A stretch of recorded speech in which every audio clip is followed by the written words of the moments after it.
The 93X Half-Ass Morning Show podcast is sponsored by Standard Heating and Air Conditioning. We all know January is one of the coldest months of the year, and not that cheery, fun kind of Christmas cold. Nah, just the dark, dank January cold. Standard Heating and Air Conditioning is well aware of this, and that's why they're offering $40 off a furnace tune-up to keep you warm during the Minnesota cold. The last thing you want is to be huddled around an iffy space heater you bought from some shady targeted ad. Oh, and how about this? Standard Heating and Air Conditioning has now been helping Minnesotans for over 95 years. So book your appointment now at standardheating.com. That's standardheating.com. The 93X Half-Assed Morning Show.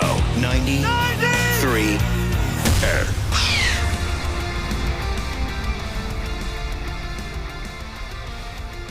Yeah, the final. It's only a matter of time before we're clear of this and we can get back to living the life that we deserve. Welcome to the Friday edition of the 93X Half-Assed Morning Show. Josh, you down or what? Totally down. Yeah? Yep. Pumped, ready to go. It's good to hear.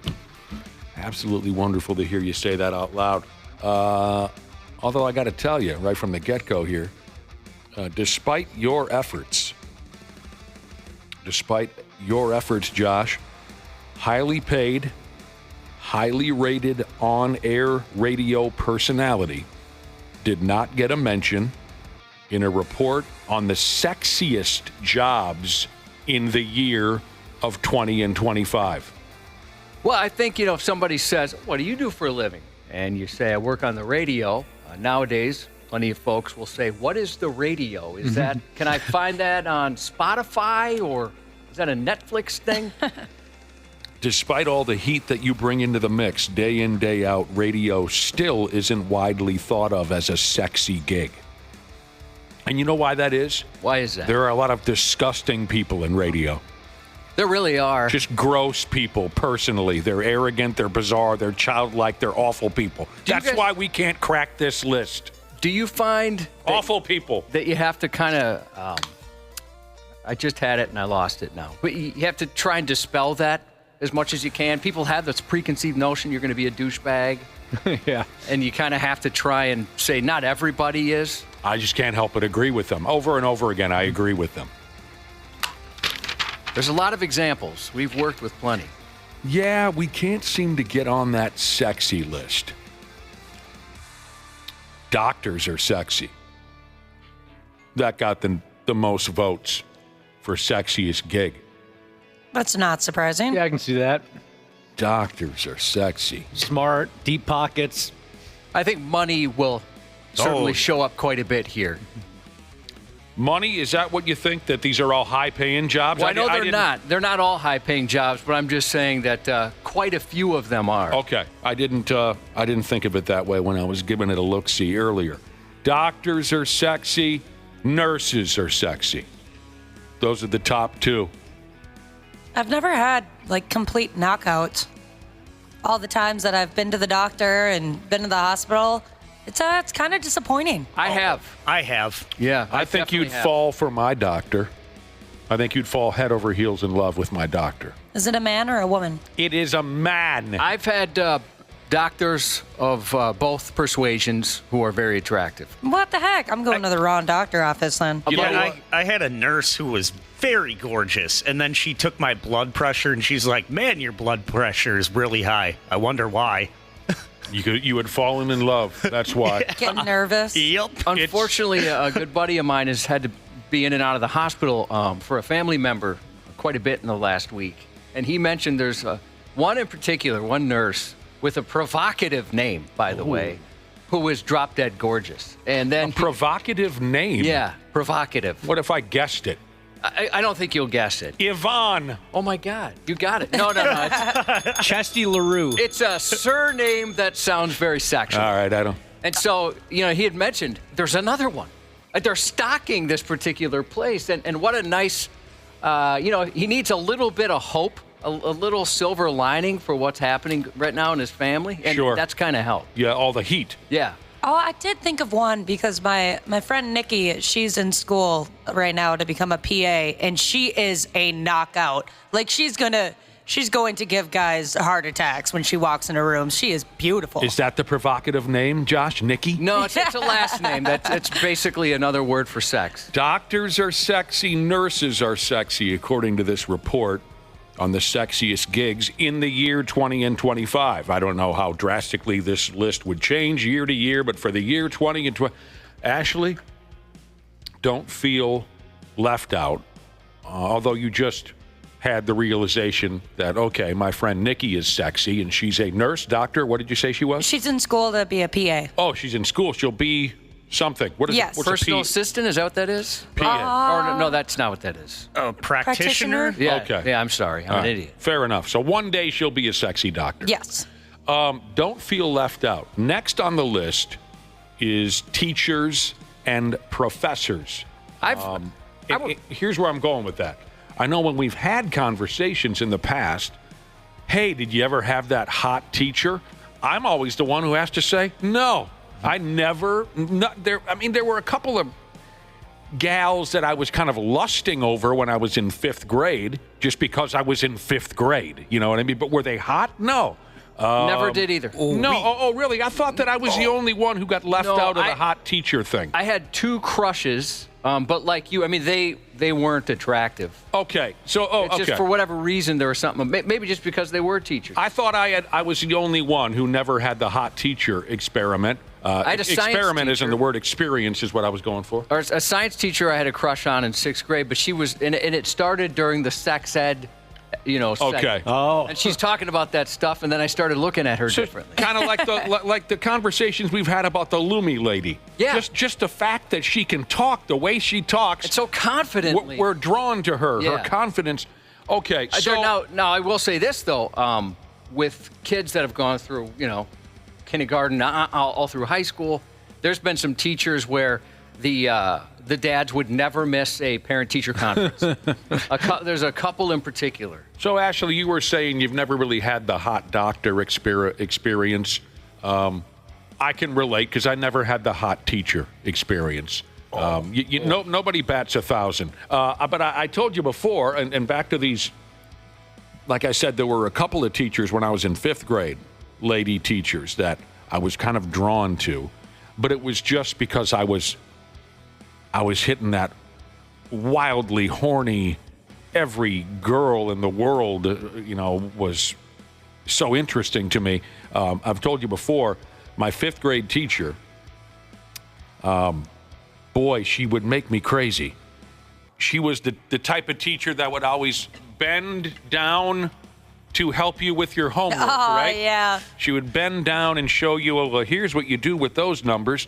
And unfortunately for her, you could see right down her shirt, right? And as a 5th grade boy, oh my God, I would stare and follow her around the room. And she actually had to pull me aside and tell me to stop looking down her shirt. You keep asking I bet questions. you're embarrassed. Ashley, I mean, do you know what's going on or don't you? I mean, I'm not suggesting she's trying to titillate 5th graders, but I mean, how do you not know that's happening? Yeah, you're pretty aware of where your chest is Oh.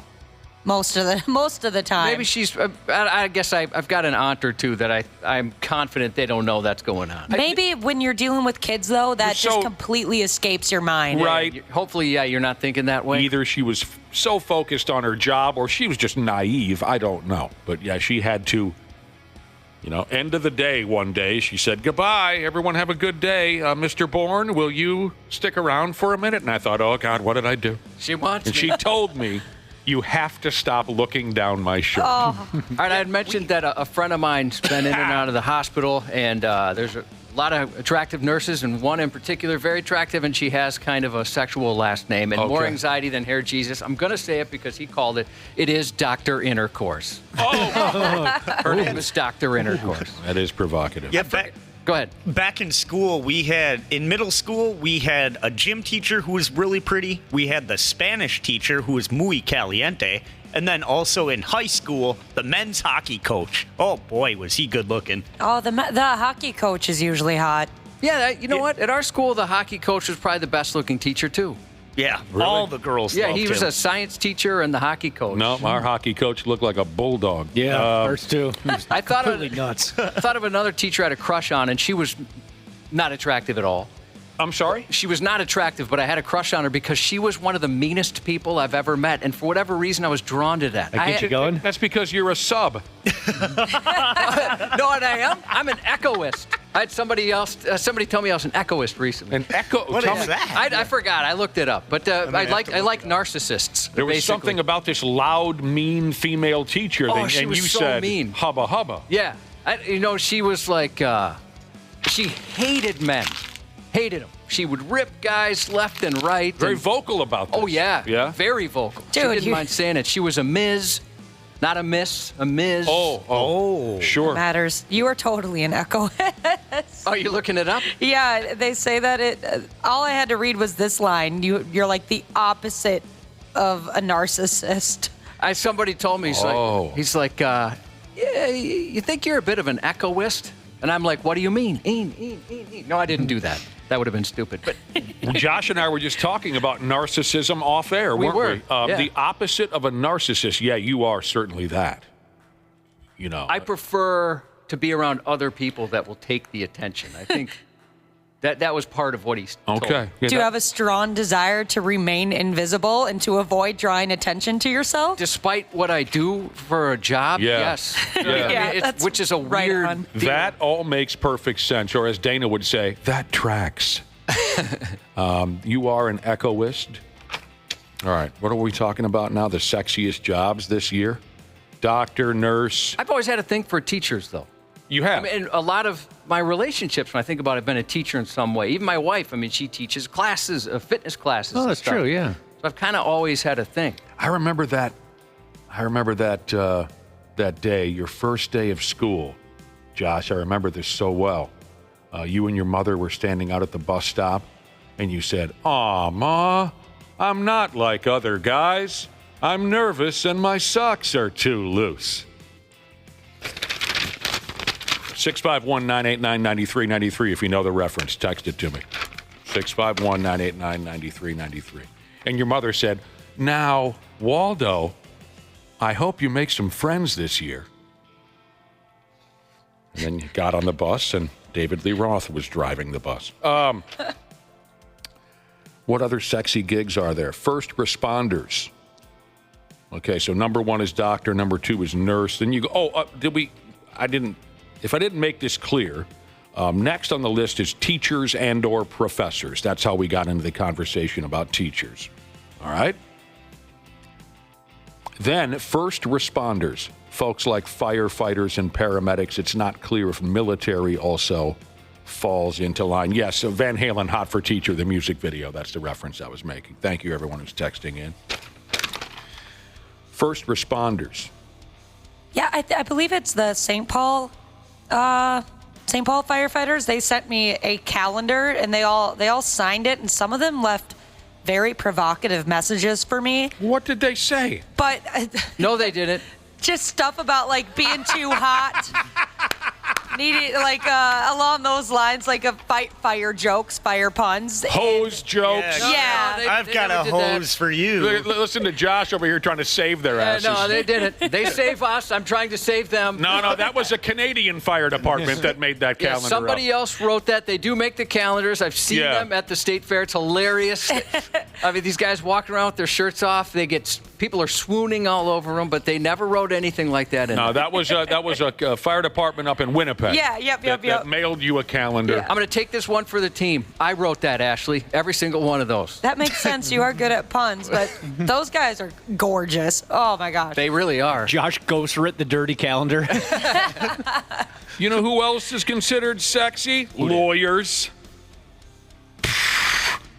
That surprises me a bit. Lawyers. Pasiga's pretty good looking. Oh, well, I mean, that's different, though. He's good looking. This is profession-based, right? Profession-based. The echoist is correct on that one. Lawyers are considered sexy, and they throw cops in there, too. Yeah, I definitely agree with both of those. My brother had a lawyer he looked like Superman. It was ridiculous. He was tall, dark, and handsome, just gorgeous man. Wait, one of your brothers needed a lawyer for what? Are you surprised? What one? Her family has a lawyer on retainer. Yeah, come on. But then the cop one makes me think of the cops that I've met through you, Josh, and through Asian cop Jesus. Well, former Asian cop Jesus. Still Asian, but no longer a cop. Yep. His friends, every time he would bring some of his friends out to lunch with us, I'd be like, oh my gosh, look at these guys. Ashley. Oh, yeah, like type 1 diabetic cop. That guy? Yep. Yeah, he's one of them for sure. Sorry, got a couple text messages here as we're rolling through a report on the sexiest jobs for the year, specifically for the year 2025. Again, I don't know what difference you might see in this list from 2024 or 23. The sexiest jobs, got a couple people texting in saying truck drivers better be on the list. You are not on the list, and I got a bone to pick with that because I'm the son of a truck driver, and my damn, you want to talk about a sexy group of guys when my dad would get together with his truck driving buddies. Oh, wow. What a bunch of face men they were. Was the Dirty Beauty a truck driver? Dirty Beauty was not involved in truck driving. He was involved in all kinds of different shady operations, but he was not a truck driver. Oh, yeah, a group of truck drivers. All of them reek like coffee and cigarettes, and their ass cracks are hanging out the back of their pants. Mm-hmm. Yeah, that's a sexy group, but I love them very much. Business, things like marketing and sales. What? Hey, shout out to my fiance. You made the list. Your fiance is involved in sales. Yes. And then you can tell him he's considered, or his job is considered, a sexy gig. He does look good when he puts his little polos on. He's just so scrawny, though. So he's been saying that he needs to lose weight. And I've been telling him that he looks perfect. He doesn't look perfect. He looks like he needs a meal. The last time I hung out with your fiance, the dude looks skinnier and skinnier every time I see him. He's still young. The metabolism's just scorching hot at this point. Lucky. Just burns everything off. God, yeah, he does. He looks too thin. Tell him he needs to. It'll happen naturally. He'll get fat. All right, Josh. I have a hint for the next gig here on the list that's considered sexy. I have a hint for you, and see if you can guess. We were blinded by this in 1982. Well, science. Science. Thomas Dolby blinded us with science back in 1982. People like chemists and researchers and anything that requires a science degree is considered sexy. I give up now. Ashley, if the science nerds are sexy. Don't you have a science degree? Yes, sir. I have an earth science degree that I have not used. No. Well, you know what? That's not uncommon for someone not to use their degree. Hey, you always told me, Josh, one of the reasons why I finished my degree is that you told me that I need to have a solid plan B if I'm ever going to work in radio.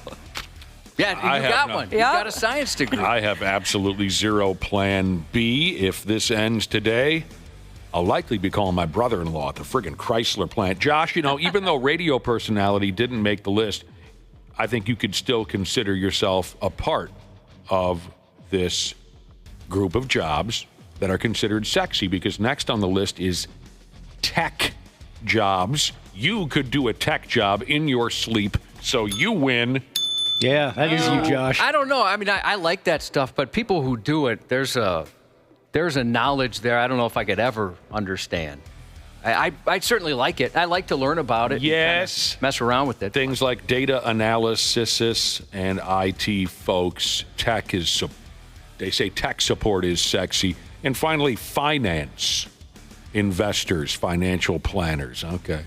Well, I can tell you this. I have a friend in finance, and my daughter is obsessed with him. She absolutely loves, but he's a really good-looking guy. Oh, okay, that changes everything. Well, are they going to get together? I'm trying to break her and her boyfriend up. They've been together too long. Oh, your stepdaughter's got a boyfriend? Yeah. How old is she now? 22. How old is this financial advisor that she is in love with?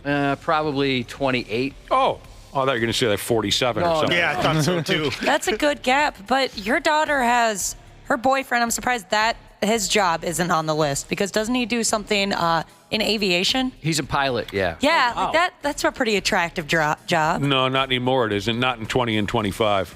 Yep. True.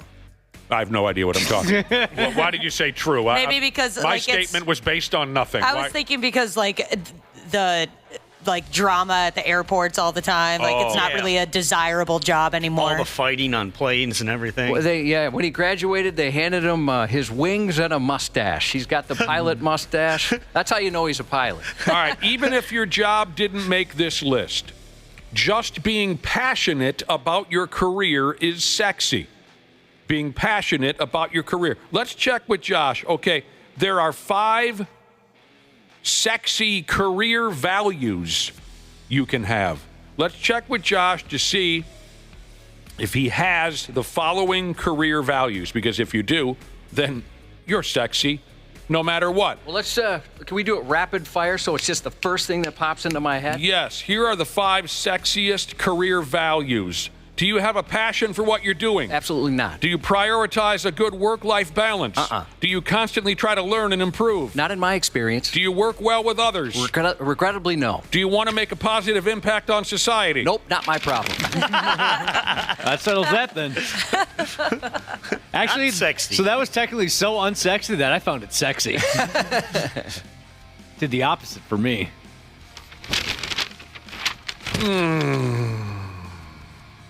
A good work-life balance.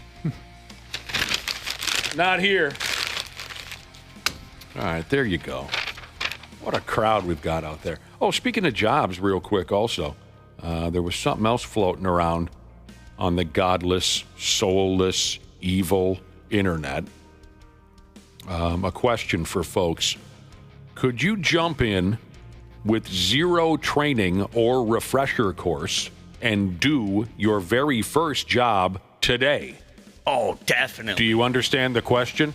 Yeah. Go back to your very first job, X amount of decades have gone by. Could you jump right back into it without any refresher course or training? Easily. For sure. Yeah, I think with any of my jobs that I've had, I could. And here's the thing. For my first job, you guys could jump in with never having done it as well. You could be an expert. Okay, let me guess. Was this when you were delivering papers? Before that even. When you were I don't know if I ever told you this job. you were sexing chickens? Nope. I don't remember your Well, very that's first. more of a recent passion of mine. Tell me about this very first job. My first job was in 8th grade. 8th grade, and I stuffed envelopes at my friend's mom's business. Okay. All right. And I got like $2 an hour. You wouldn't cash need it. under the table. Whoa. You wouldn't need any orientation for that. No, we Okay. just that's what we did all day. They had all these mailers, and I would just stuff envelope after envelope after envelope.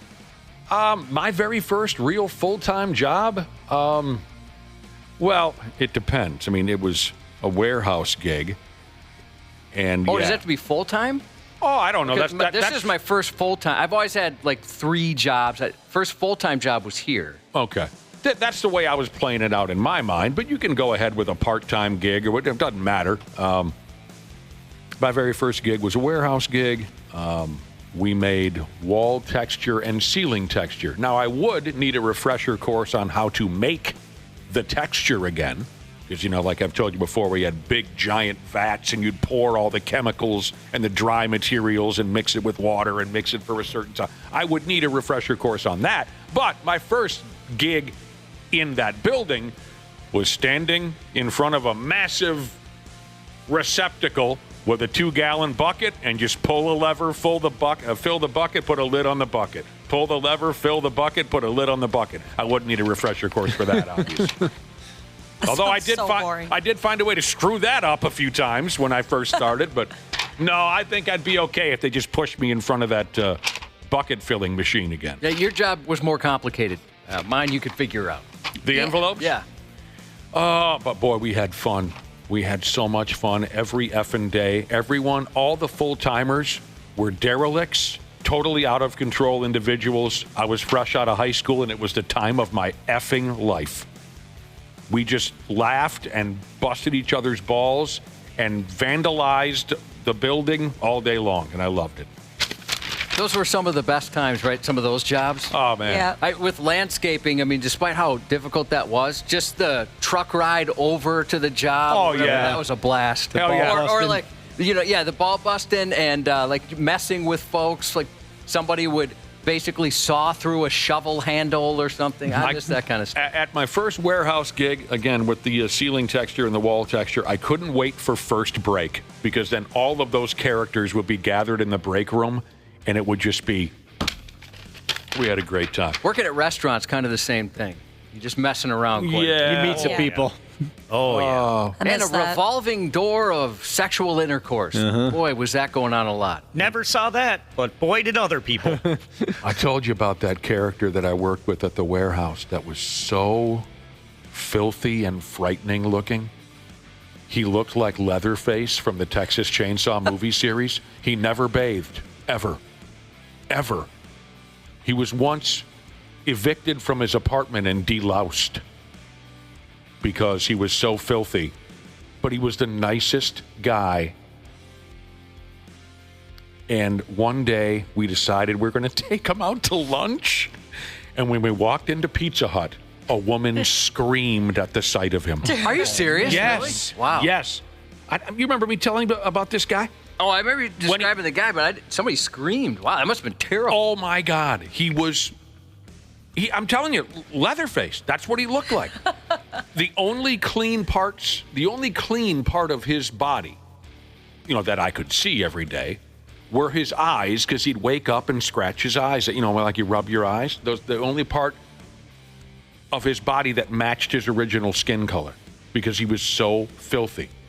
That's the crazy. type of characters that I worked with at this warehouse, and I could not get enough of them. A couple of them were in and out of jail. It was a riot. But when we walked into Pizza Hut, a woman went, "Ah!" I'd feel so bad. She just hands over her purse. Don't hurt me. I'm a mother. And then the poor bastard, died. Oh, Wow. Yeah, he did. He like died. Like, natural, actually?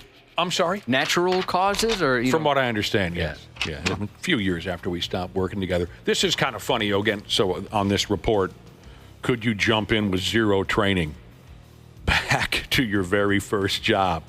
One dude commented here and said, "Yeah, I bet I could still rake a sand trap at 4:45 a.m. in total darkness with a .35 BAC."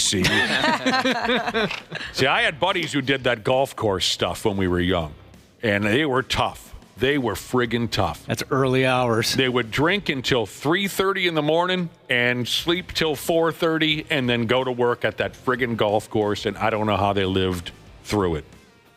It seems like a fun gig. Well, when you're 18, 19, of course, you can handle that, to a certain extent, but I just always, I would ask them, why did you take a job where you got to get up so friggin' early? When we're 18, 19, we should be out. That's why I took night jobs, Well, and then Get done working at midnight, the fun's just beginning, for Christ's sake. And then if you want like free golf at the place, the last thing you want to do is stay there longer. So you just want to go home and sleep or eat. Well, they weren't interested in free golf. They were interested in drinking beer, smoking J's, big fat J's, Josh. Massive. Right there on the golf course, And huh? trying to avoid bee attacks. That's what they were focused on. Oh, I didn't think about the bees. They got attacked by the bees. My oldest, Cam. Oh, no. You guys know Cam. I've always loved the way you say his name. Yeah, well, I took that from someone else. Yeah. That's how, for whatever reason, he says it. And he works at a golf course, and I believe he loves it. I'll have to ask him if any But of that it's so hijinks is- early. Well, he works nights. And he's a bartender. Oh, that doesn't count. But I want to ask him if some of that hijinks is going on out there on the greens. Hell yeah. Oh, it better be. All right, we got to get going. It's Friday. Randy Shaver's going to be here. Oh, I think we're going to talk to whatever his name is. Depot. Andrew DePaola. Watched him play a little dodgeball last night. Oh, right. He's at the Pro Bowl, and I missed all of that. They were playing dodgeball. Yeah. He did pretty well. Yeah, he did. Yeah, he did. I can't wait to hear about it. I'm telling you that right now. We got to take a break. We'll be back in a few minutes on the Half-Assed Morning Show. There's a douchiness to them. The 93X Half-Assed Morning Show. Dana here for Standard Heating and Air Conditioning. We all know January is one of the coldest months of the year, and not that cheery, fun kind of Christmas cold. Nah, just the dark, dank January cold. Standard Heating and Air Conditioning is well aware of this, and that's why they're offering $40 off a furnace tune-up to keep you warm during the Minnesota cold. The last thing you want is to be huddled around an iffy space heater you bought from some shady targeted ad. Oh, and how about this? Standard Heating and Air Conditioning has now been helping Minnesotans for over 95 years. So book your appointment now at standardheating.com. That's standardheating.com. This episode is brought to you by Progressive Insurance. Do you ever think about switching insurance companies to see if you could save some cash? Progressive makes it easy. Just drop in some details about yourself and see if you're eligible to save money when you bundle your home and auto policies. The process only takes minutes, and it could mean hundreds more in your pocket. Visit Progressive.com after this episode to see if you could save. Progressive Casualty Insurance Company and Affiliates. Potential savings will vary. Not available in all states. Are you ready for football? Let's go. Truly ready for football? Yes. Are you screaming for football? What the hell is happening? Dreaming for football? Good times. Eating, sleeping, crafting, parenting, naming your pets, and preparing for football? That sort of stuff happening? Oh my goodness. Are you dancing, jonesing, Mahomesing for football? That's what I'm looking forward to seeing. Good. Then you are ready for football. With the Rich Eisen Show podcast. They're ready. Follow and listen on your favorite platform. Stupid news on the Half-Assed Morning Show.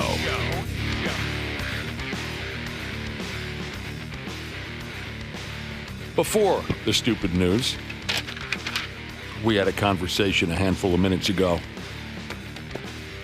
Could we go back to our very first jobs and hop back into the mix with no training, no orientation?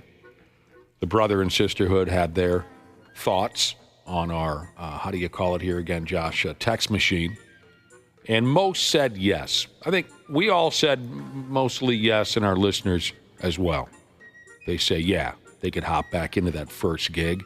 No problem. No training or nothing. Here's a couple of texts that came in from our listening audience.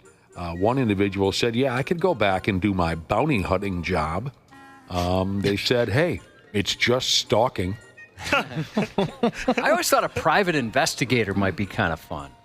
Yeah. No, I don't have the courage to be a bounty hunter. In the television shows and the motion pictures, private investigator looked like a really fun gig. But that's really interesting to me. Your very first job was a bounty hunter? Weren't you like a MILF hunter or something like that? Yeah. I was. One of the best I've heard. Legendary in the business.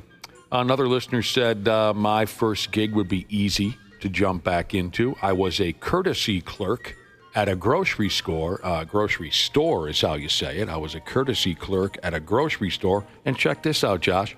This listener says, 25 years later, I'm still in the training video that they use for new people. That's cool. That's sweet. That's me in the training video when I was 18. Not too long ago, a friend of mine, he's a contractor, and he was saying there was a particular, I guess, some material they used. I think it was a decking material. That's what it was. And this company said, hey, you know what? You guys could make our training video. And so they did. It was kind of the same thing like 15 years ago. They were just asked, the reason the story came up, they were just asked to update it. So it was the same, that's cool. You know what they say, if you're in a training video, you live forever. They do. Do you get residuals on something like that? Absolutely. Are you in the actors union? You're immortal. All right, let's go ahead with our final stupid news report for the work week, although I'm not exactly thrilled with the subject matter of the first story here out of the gate. And Ashley, you're not going to like this at all either. Jesus, this is gross. Yeah, Ashley, you might want to run to the bathroom real quick or something. How in the world could you be content with yourself after behaving like this? An absolutely disgusting woman from over there in the stupid United Kingdom. She's gone ahead and pled guilty to the charge of aggressively farting. And I'll explain more here shortly because it's more complex than what you might be picturing. But like I was just saying, imagine all of your family and friends knowing that you were once officially charged in court for aggressively farting. I'll tell you this, they'd never see me again. Nope. You know, those public records are just a Google away. Imagine you get set up on a first date. All right, let me just check out, see what this guy's been up to. Oh, aggressively farting, found guilty. No, thank you. One of my uncles would be a serial offender for sure.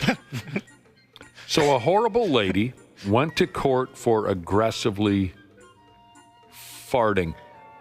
This here is believed to be, Josh, the United Kingdom's first cyber farting case. Let's hope it is, and the last. They call it cyber farting because what this repulsive lady was doing. She sent what they call here inappropriate fart videos to her boyfriend's ex-girlfriend. How would you respond to that, Ashley? I don't know. I would think I won in that situation. Because you're not the person? Yeah. I'd be like, oh gosh, he downgraded so bad. Again. Oh, I see what you're saying. Yeah, good call. She sent fart videos to her boyfriend's ex-girlfriend. She did not like her current boyfriend's ex. So over and over again, she pointed her cellular telephone at her own ass, farted, and then sent the videos to the ex-girlfriend. This is, at least on paper, a grown adult.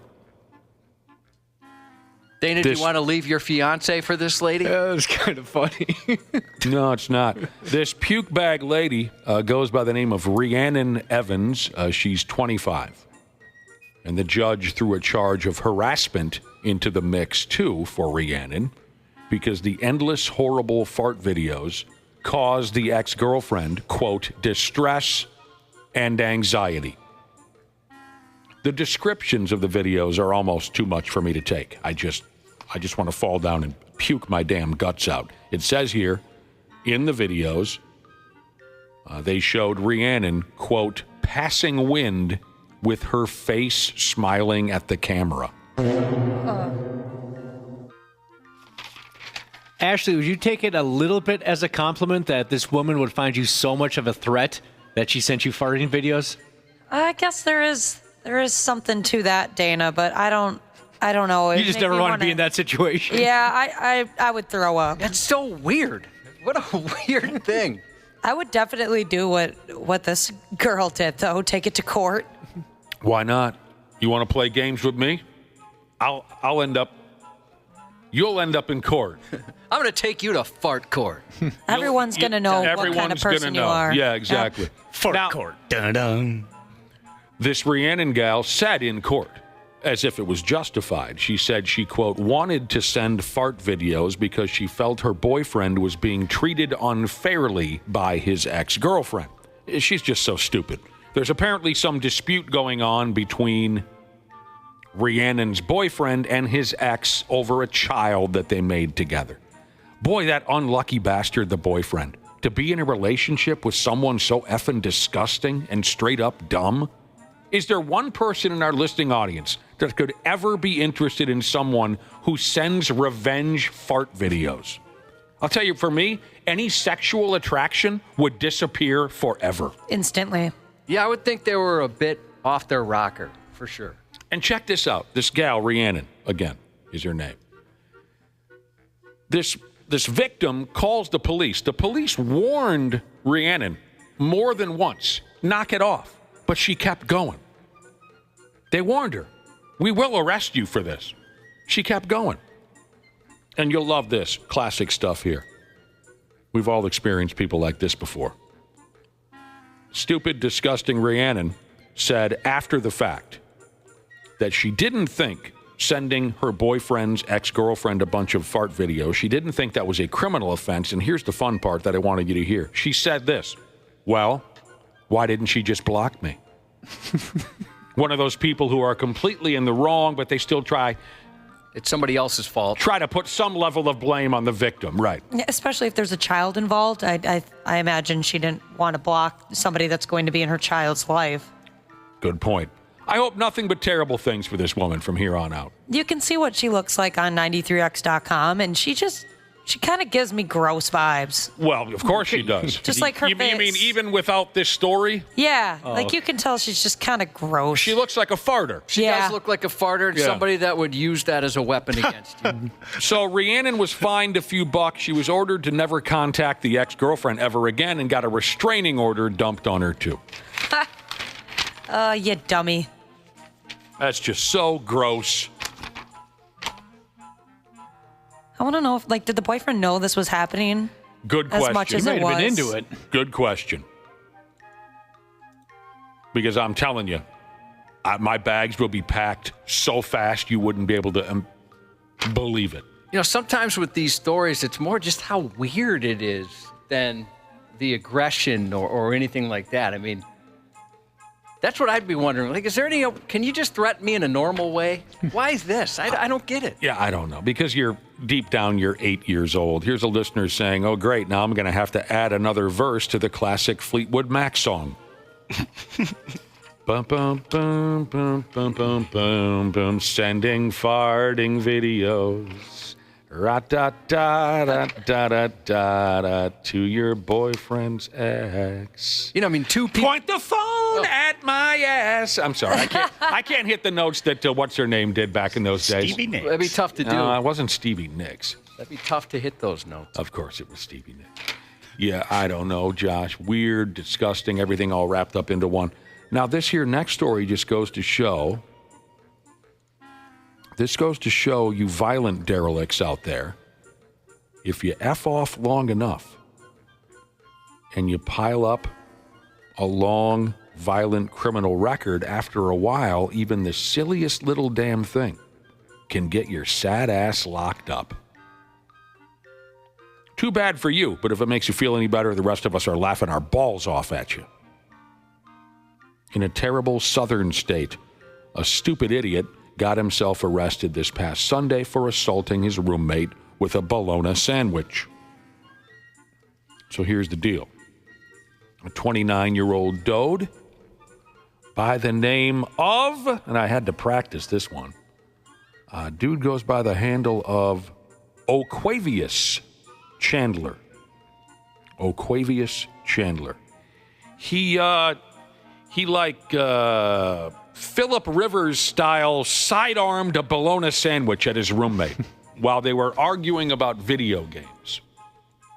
Cop showed up, asked the roommate, what gives? The roommate told police that he was trying to sleep and he had to take his PS5 back from Oquavius's bedroom because Oquavius was, quote, being too loud while playing with it. Too much noise coming out the bedroom.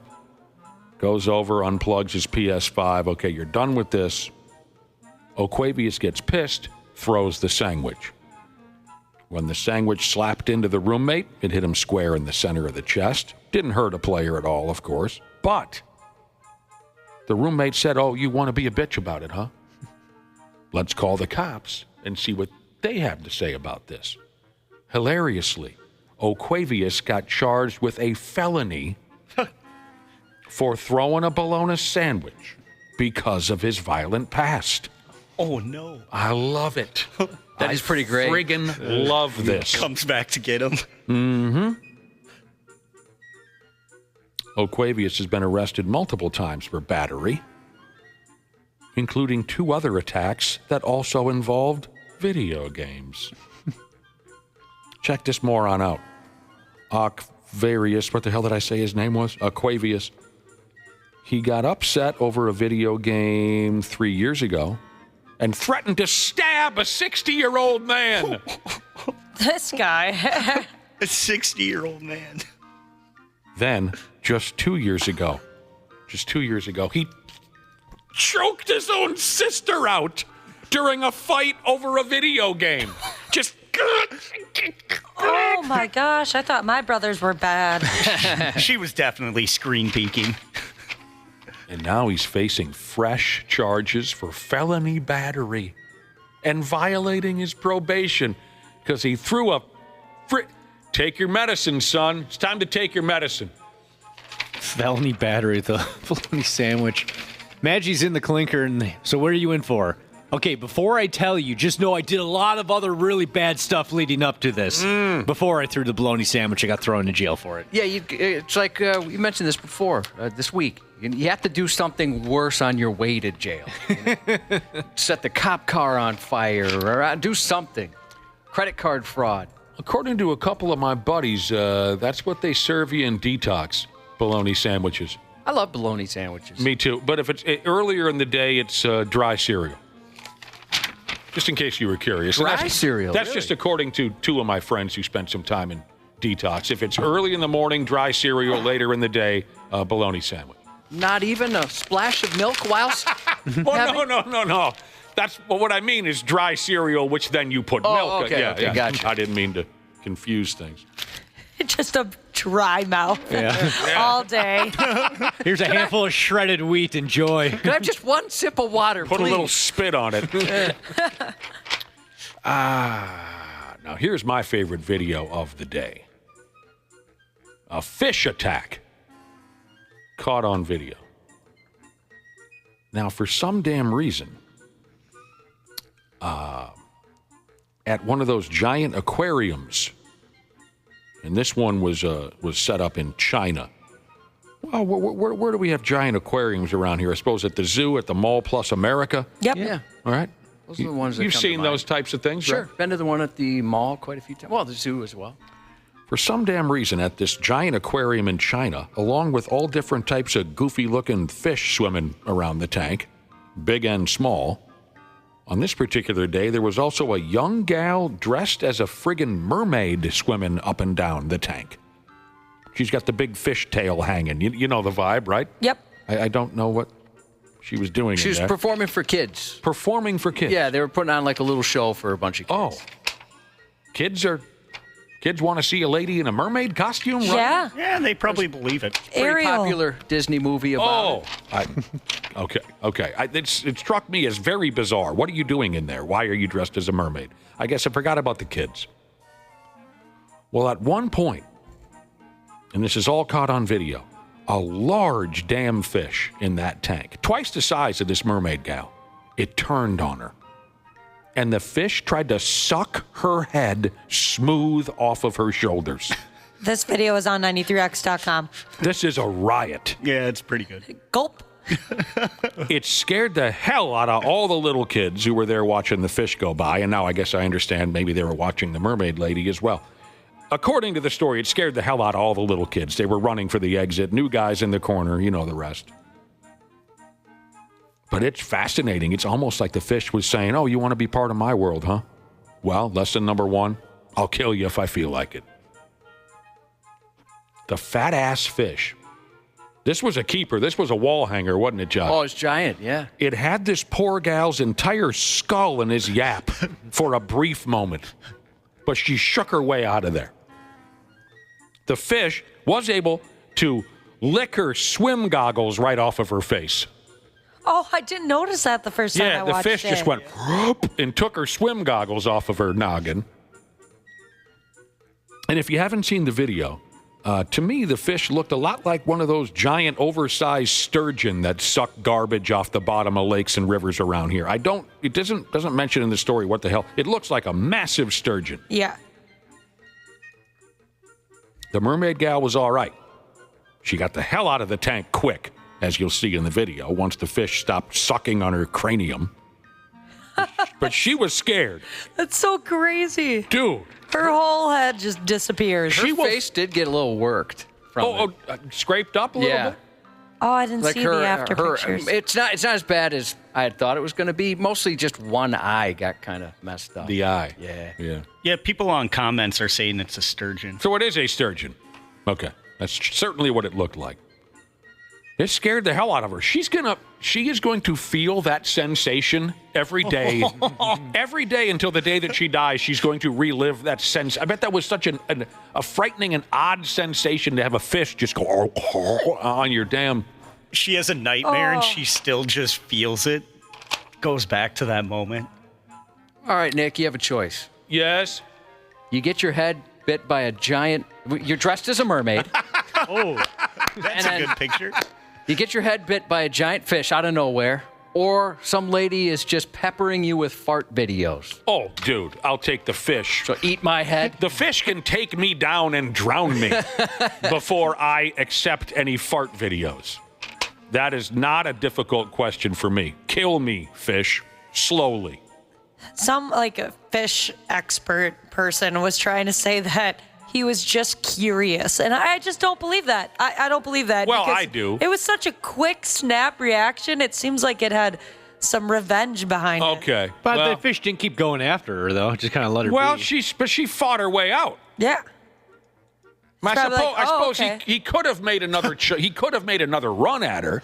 So that's why I do believe that it was just curious and thought, well, what the hell is this? You look like a person, but you got a tail? What are we doing here? I got to try this. He hasn't out. seen the movies, like me. I don't know.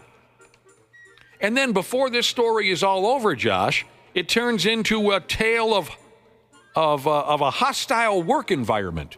The Little Mermaid gal said that despite being covered in fish goo and being a little freaked out by her brief experience of being a human slip bobber, her employers forced her back in the water. No, you Shift's not over. couldn't do that to me. And warned her not to share footage is how you say it, of the fish attack on social media. Get back in the water. I don't care if we just got sucked off by a fish. You ain't dead. Get in there. We're paying you $100 for this. There's kids waiting. The kids are still coming in. Do you still got your fins in your arms? All right, get back in. That's not very nice. No. That's messed You think up. they'd give her the rest of the day off? Yeah. If I'm her in that moment, I start slapping folks in the jaw with my big fake tail fin thing or whatever that is. I'd start kicking folks' asses. I'm not getting back in that water. Did you not see what that thing just... I love that video, though. That's my favorite fish tank video since that redneck did a backflip high on meth. What was that, just a couple weeks ago? The naked guy That was pretty fun. That was Yeah. a good video, too. flops on the ground Yeah. afterwards. I like that video. Yeah, easily my favorite two fish tank videos. This one probably is better. Man. Those kids. Oh my gosh. You think little kids are afraid of touching fish and that kind of stuff now? Oh, they're never going to touch a fish. Deep trauma. Lifetime. They're How not do you getting call in it? lakes. Permanent. Nothing. No. Next time they see Finding Nemo, they just have reactions to it. Oh, no. I could see you, Nick. You're in the crowd. All those kids and parents are screaming. The parents are just shuddering the eyes of these kids, and you're like, ha ha! That's awesome. Unfortunately, that's probably how I would Yeah, react. that'd be your reaction. Get her! Get her again! Glad I came here today. Sturgeon! Sturgeon! Sturgeon! Nick's got a sign. You grab a big fishing net and you're pushing her down in the water. Yeah. You're not getting out of there. That was kind of mean that her bosses shoved her back into the water. Yeah, no, hey, here's $100. Yeah. Oh. I remember when my brother got his nipple bit by a perch. We were horrified. Oh. Yeah. I remember when my brother got his nipple bit by a sunny. Yeah.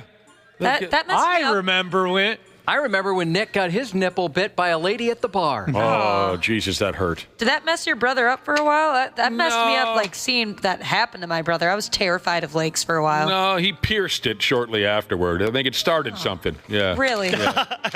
New king. He had it pierced. All right. Up next, Tajikistan. Am I saying that correctly? That's how I know it's pronounced. Or Noah. Tajikistan. Wherever that is. Here's your Tajikistani update. They're cracking down on witchcraft and fortune telling. Well, ain't that a kick in the ass? I told you I grew up with a couple of, some twin sisters that said they were witches. Said they could cast spells and things like that. Do you ever call them out on it? I found it, well, at first it freaked me out. But the older I got, we certainly challenged them. But they said they'd put a curse on us if we kept going. So Yeah, of course they would. I love that. Good for them. they kind of had the vibe Yeah. of what TV would let you to believe a witch is. Like that one movie. What was that movie called with the witch ladies? Hocus Hocus Pocus? Pocus? No, they were hot Witches young of ladies. They were hot young ladies. Sabrina, the Teenage Witch? No. No, I bet you someone could tell me on, what do you call this thing again? The text machine. Hot ladies, they were witches. 651-989-9393. I doubt it's Scream Queens. No, this is many years gorgeous. ago. Many years ago. That is hot such a good show. witch girls, mini skirts, There were witches and Scream Queens? grunge rock. The Craft, that's what it is, the Craft. Oh, I haven't seen that. Neither have I, but I just remember they were hot witch ladies, and they wore mini skirts and listened to grunge. What in the hell were we talking about?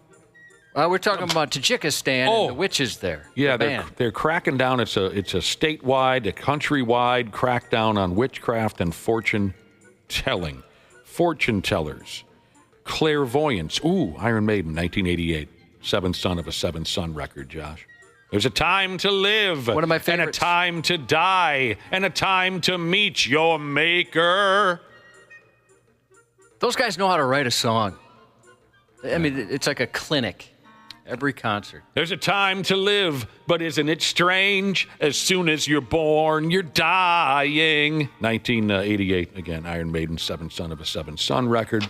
Sorry I blew up. Fortune tellers, clairvoyants, mediums, and witches. None of it's going to fly anymore in wherever Tajikistan is. They'll be arrested on the spot. They'll go to prison. I'm sorry to hear that. Anyone had any experiences other than Cubby with that type of scam? I mean, that type of thing. I went to a Beyonce once. That's not how you say it. I went to a seance. Oh, you did? Once. Was this kind of... You remember when Ouija boards were kind of big for a while? Yes. For whatever reason? Yes. It must have been a movie that started... It wasn't the movie Ouija. It was before that.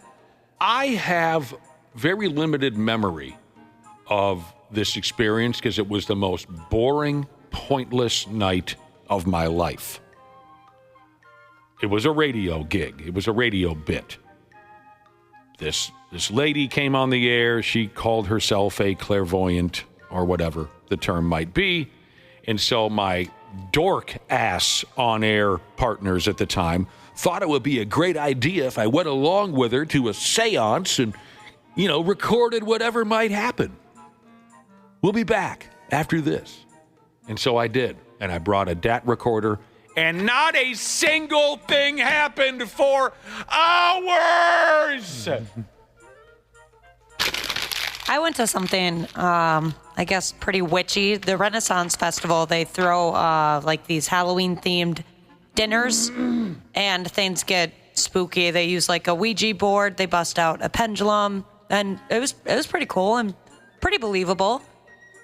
And does getting your palm read count as something like this? I have no idea. Oh, I don't know that they call themselves witches. I did that once, and the lady kind of nailed a whole bunch of stuff, but I suppose... It's all a scam, Josh. Yeah. Same here, Josh. And then she made me cry because like most of the things she nailed were very sad things. Oh, were they? Yeah. Was this at the Renaissance Festival?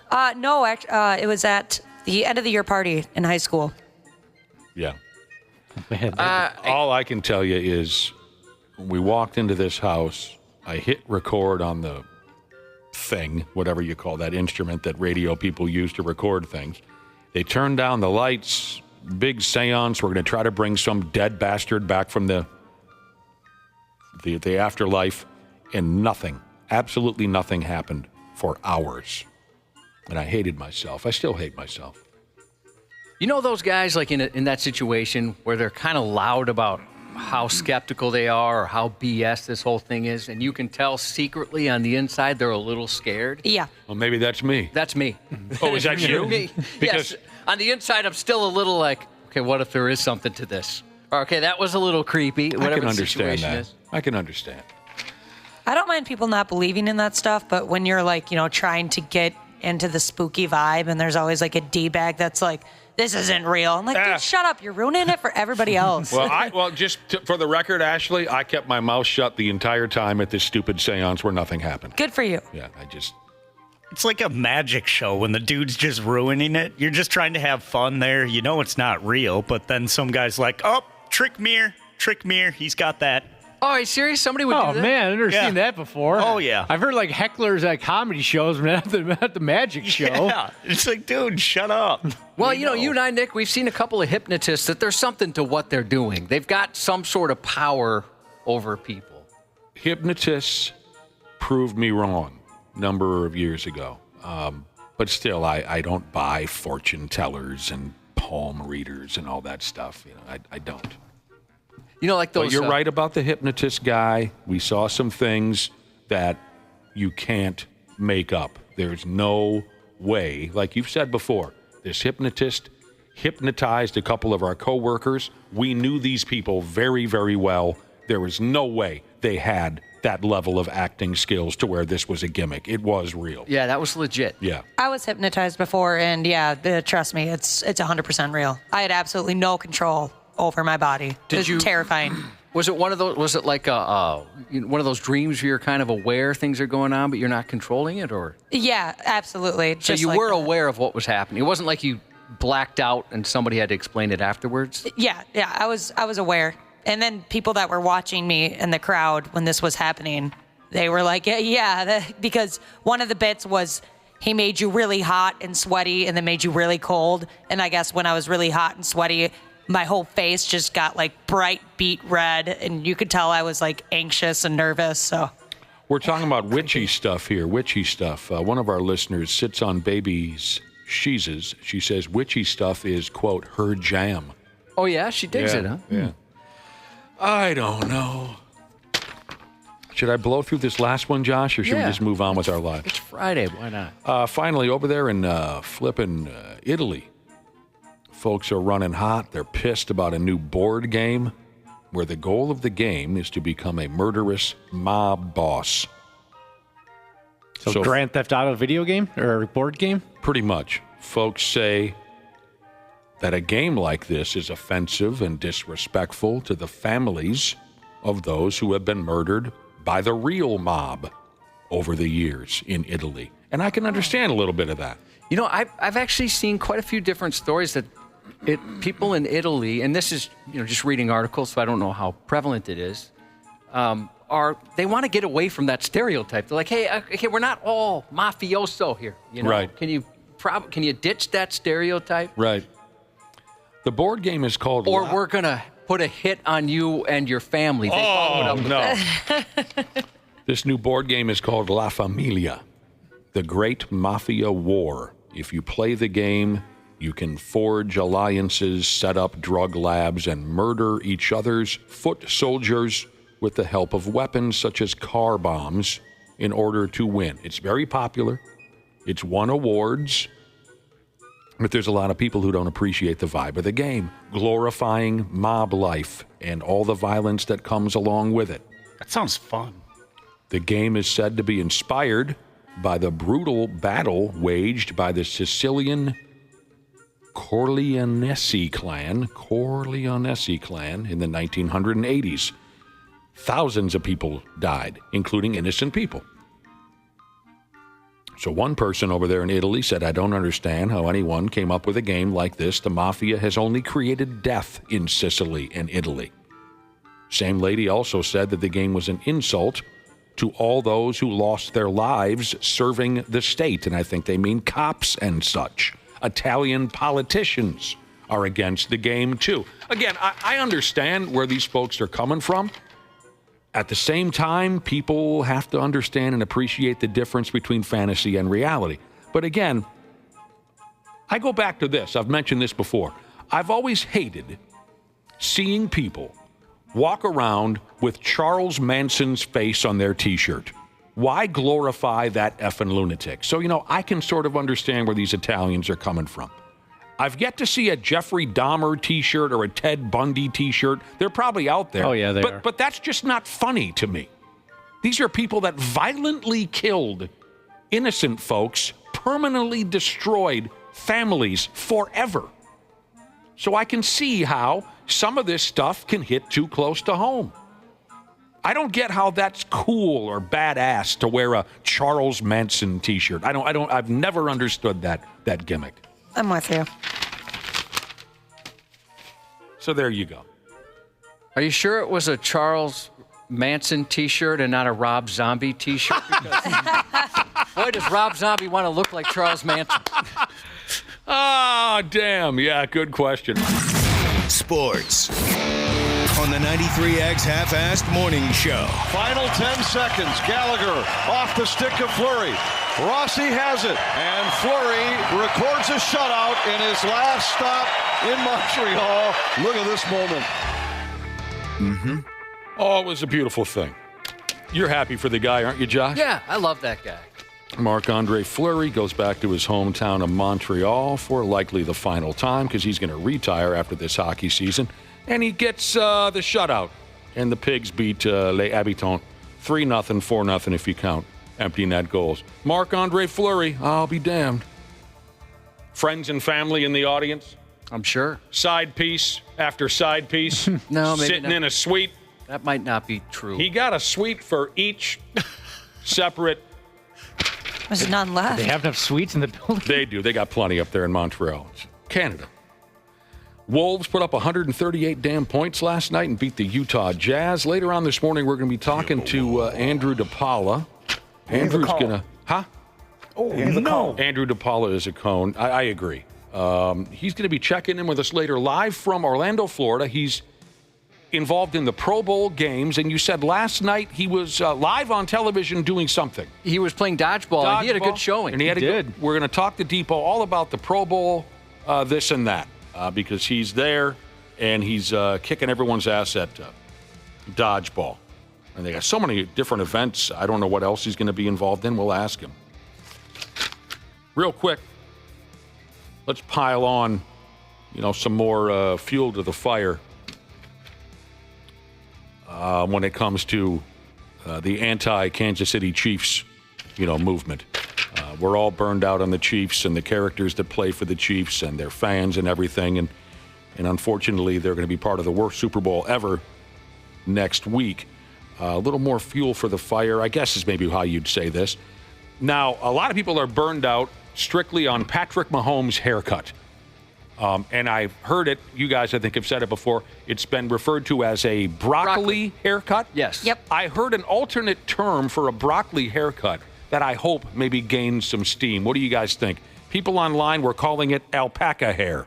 I don't really like that. But he has the exact same haircut as every alpaca on planet Earth. It's an insult to the alpacas. Oh, you're trying to stick up for the alpacas. I love you. How do I say that? Alpacas? I love you. Alpacas. Are you you can't say it. Alpaca. No. I guess Alpaca. alpaca. There you go. Yeah, there it is. You got there. Thank you. It can be a struggle. It can be a That was struggle. a journey. Thanks for going along with me, guys. I didn't want to, but Yeah. You had nowhere else to I'm go. just sitting in the back seat here. That's painful. Before we take off, we were having a conversation in the stupid news. Personally, I've always thought it was just stupid and disrespectful when someone walks around town with like their Charles Manson shirt or their Ted Bundy shirt, right? With just their face on the T-shirt. What point are you trying to prove there? That you're scary? I've never liked that. Maybe I'm a sensitive person in some ways, but I've always thought, why are you glorifying these animals who destroyed hundreds and hundreds of people's lives, right? I did get a text message from a listener who said he owns a Charles Manson T-shirt, but on the T-shirt, it's Manson's face, and there's a quote there, and the quote is, "Never trust a hippie." Oh, I've seen that shirt before. That's true. That's funny. What about movies that are based on real serial killers? Let's say you wear like a Texas Chainsaw Massacre shirt based on Ed Gein. He does that. I guess I've never thought of it in that way. I've never thought of it. So more of a direct connection. Now that you're asking the question, I guess if I see a Texas Chainsaw Massacre shirt, no, I don't think the same way as I would about a Bundy or who was the killer clown again? John Wayne Gacy. I don't think similarly, Josh, but now that you brought it up, yes, it is based on it's not anything that I've done too much thinking about, but good question. Cubby's News is coming up next. There's a douchiness to them. The 93X Half-Assed Morning Show. Dana here for Standard Heating and Air Conditioning. We all know January is one of the coldest months of the year, and not that cheery, fun kind of Christmas cold. Nah, just the dark, dank January cold. Standard Heating and Air Conditioning is well aware of this, and that's why they're offering $40 off a furnace tune-up to keep you warm during the Minnesota cold. The last thing you want is to be huddled around an iffy space heater you bought from some shady targeted ad. Oh, and how about this? Standard Heating and Air Conditioning has now been helping Minnesotans for over 95 years. So book your appointment now at standardheating.com. That's standardheating.com. This episode is brought to you by Progressive Insurance. Do you ever think about switching insurance companies to see if you could save some cash? Progressive makes it easy. Just drop in some details about yourself and see if you're eligible to save money when you bundle your home and auto policies. The process only takes minutes, and it could mean hundreds more in your pocket. Visit Progressive.com after this episode to see if you could save. Progressive Casualty Insurance Company and Affiliates. Potential savings will vary. Not available in all states. Bravo TV star Lala Kent holds nothing back. Like, I go into a full spiral. Get to know the TV personality. I talked about this with Teresa Giudice. Remember when I pushed Andy Cohen? Yes, it was iconic. Okay. The entrepreneur. What are we manifesting in 2025? And the mom. Sosa is a dream baby. Your kids are older. It's Bravo children. the celebrity children of celebrity Bravo levels. Give them Lala. Follow and listen on your favorite platform. Half-assed morning show. 93X. I think this is just an example of how quickly something that's so minor, like a road rage incident, can escalate so quickly, can become a dangerous situation. A simple late-night honk turned into a hail of gunfire in Florida when a 22-year-old driver got real road ragey over the unappreciated beep. Daniel Duarte of Orlando was arrested over the weekend after an alarming encounter which started with impatience and then ended with bullets flying. According to police, another driver honked at him for driving too slow. But instead of letting it go, he pulled into a parking spot, waited for that car to pass, and opened fire, sending several rounds in their direction. That's one way to handle it, isn't it, Josh? Yeah, they honked at him. And the dude's last name is Duarte? Duarte. Oh, so close. 2 bullets slammed into the victim's vehicle, one even piercing a passenger's clothing. My hoodie that I had on, the part that goes over your head was hit. They fired a weapon that hit through the passenger window of the vehicle above my hoodie and to the windshield. What is the part in a hoodie that goes over your head? I noticed that right away. What do they call that part of a hoodie? Different regions across the country call different things, Josh, so he probably didn't want to confuse the woman. That was kind of him. Incredibly, however, despite that close call, no one was injured. Yeah, that is way too friggin' close. A 19-year-old Wingstop manager is facing felony charges after she doused 2 customers with hot grease and ranch dressing during a confrontation Monday night. Not fair. Investigators said the victims got into it with 19-year-old Carneal Irene, a Wingstop worker inside a Florida location of the chicken wing restaurant. Irene told police the customers, one a minor, were loud, disruptive, and caused a disturbance. During the dispute, one of them knocked a container of straws off the counter. And that's when things took a messy turn and the workers' Wingstop warfare was underway.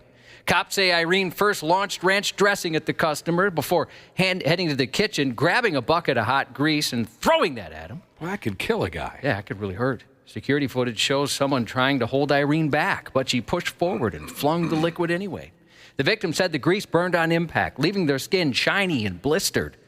Irene later told police she acted out because the customers were verbally abusive and had reached over the counter to knock over the straws. Yeah, I get that, but I mean, my damn. Police say that excuse wasn't enough to keep her out of trouble. She was arrested and charged with aggravated battery and aggravated child abuse, both felonies. A former employee of a company that transports dead bodies is now headed to jail, not for mishandling the dearly departed, but for impersonating a cop and banging a dead guy's sex doll. According to court documents, Ryan Smith was part of a crew sent to collect a body after a natural death in October of 2023. Everything was business as usual until the 42-year-old spotted something that truly spoke to him: a life-size sex doll near the dead guy's bed. Naturally, he and his colleague cracked some jokes about it, but apparently Smith couldn't stop thinking about the silicone siren. Later, he called apartment management, claiming the sheriff's office needed him to retrieve the doll. All right. I remember this guy. This is like an update, isn't it, Josh? Yeah, he just got sentenced. They declined, but Smith really wanted to bang. He then acted as an agent of the sheriff in retrieving the sex doll, and when he met resistance at the apartment, he doubled down, saying he could get the sheriff to get a warrant because he worked there. So a horned-up Smith snuck back into the apartment, locked the deadbolt, secured the chain across the door, and proceeded to engage in a very personal investigation of the doll's plastic privates. When the apartment manager caught him in the act, his shirt was untucked, his pants compromised, quote unquote. Investigators later found the sex doll had been, quote, modified near the thigh area, and even more gross, quote, sticky to the touch. He really wrecked that sumbitch. It's all I could think about. Modified at the thigh? Do you have any idea what that means? I think they mean the skirt was hiked up and whatnot. Oh. Sex doll wearing a skirt? Yeah. Oh, I didn't know you could. You would bother. I didn't know you would ever bother dressing your sex doll. Some people do. Maybe you got a skirt fetish. Oh, that could be. So, how long is Dinkus going away? Because this adventure has been popping in and out of our lives for quite a while now. This particular guy? Yeah. How long is he going away for? I don't know if I must have took that out. Oh, he was sentenced. That's all I put in there. Well, interesting character. Well, we get to have a follow-up. I'll remember him forever. I will. A newly discovered Vincent van Gogh painting worth $15 million was found at a Minnesota garage sale where a buyer spent less than $50 for the world-famous artist's work. How that piece ended up in a garage sale is really the $15 million mystery. I mean, $50, at least back in the day, I don't know how garage sales are now. That's a lot of money at a garage sale, right? When I was a kid, you could buy the entire garage sale for $50. Right. And so that person might have been thinking, that idiot took a crappy painting for $50. Right. I win. The previously unknown oil portrait, created in 1889, depicts a fisherman smoking a pipe. The same year Van Gogh painted the Starry Night in southern France. An antiques collector picked up the Impressionist painting at the Minnetonka garage sale for less than $50 several years ago. Now experts believe it could be worth $15 million. However, the painting still needs approval from the Van Gogh Museum in Amsterdam before it is officially recognized as authentic and one of the world's most extraordinary art discoveries in recent history. This is why we go garage sailing. You're a Van Gogh guy, too, aren't you, Josh? I'll Van Gogh wherever you want. Would you like me to wake you up before we Van Gogh go? Heck yeah. All right. $50, huh? Anyone ever find something really cool at a garage sale? No, but I haven't really done a lot of it. No, I don't. When we were kids, my parents would drag us to some. It's been years. Gosh, that used to be so much fun, but they aren't how they used to be. It's not. It's so much more expensive. Well, everything's more friggin' expensive. Like, everybody uses like Facebook Marketplace and stuff these days. Exactly, and it's all like true priced now. Oh, a T-shirt that you had for 10 years, you're selling for $25. All right. Now, I didn't personally buy this at a garage sale. I got it secondhand from a garage sale, but it's an item that I cherished. But yet now that I'm speaking about it, I couldn't tell you whatever happened to it. I got my hands on Ace Frehley's alarm clock. That's pretty cool. Like it was actually his? Yeah. Or was wow. likeness? Wow, that is cool. I saw this as one of those things that they merchandised, you know? How do you know if that was legit or somebody just told you that? Because the gal who told me all about it, Ace lived in her neighborhood. Oh, that's cool. She went, her parents went to his garage sale and got Ace Frehley's alarm clock. A 94-year-old Texas woman got a speeding ticket last week for tearing down an interstate at a blistering 106 miles per hour with a child in her car. Oh, my gosh. Elizabeth Perez of El Paso was pulled over at 5:03 p.m. last Friday by Oregon State Trooper Tristan Sand. He clocked her 2013 Dodge going well past the speed limit, making her the fastest grandma on the highway that day. Her need for speed came with a price, though, an $1,100 fine. Oh, boy. On top of that, she was cited for failing to yield to an emergency vehicle, $265, not securing a child passenger, another $115, and then she got hit with a $265 fine for driving without insurance. What? Where was the fire? They never said. She just had someplace to be, I guess. The kid was probably terrified in the backseat. How old was the kid? They didn't say. Yeah. Depending on its age, it might have had no idea what was going on, 94-year-old going 106. A 29-year-old woman in England is heading to trial over a so-called threatening bumper sticker on her car that read, "Don't be a C word," the lady version. Really?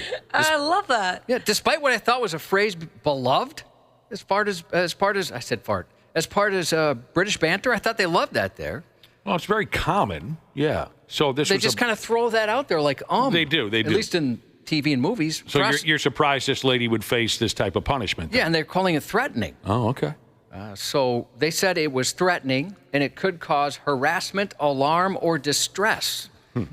She, however, maintains the sticker wasn't distressing anyone, except perhaps the cops. This week, she pleaded not guilty to displaying offensive or abusive material. So again, the sticker said, "Don't be a C word"? Yeah. I didn't know you couldn't do that kind of stuff. That's just good advice. You didn't know you couldn't do what kind of stuff? Like put that kind of stuff on your car. I didn't know that it was frowned upon. Well, you I can't guess. you can't be openly vulgar on your motor vehicle. I've seen bumper stickers like exactly like that, except usually it's just the letter C and then star, star, star. Right.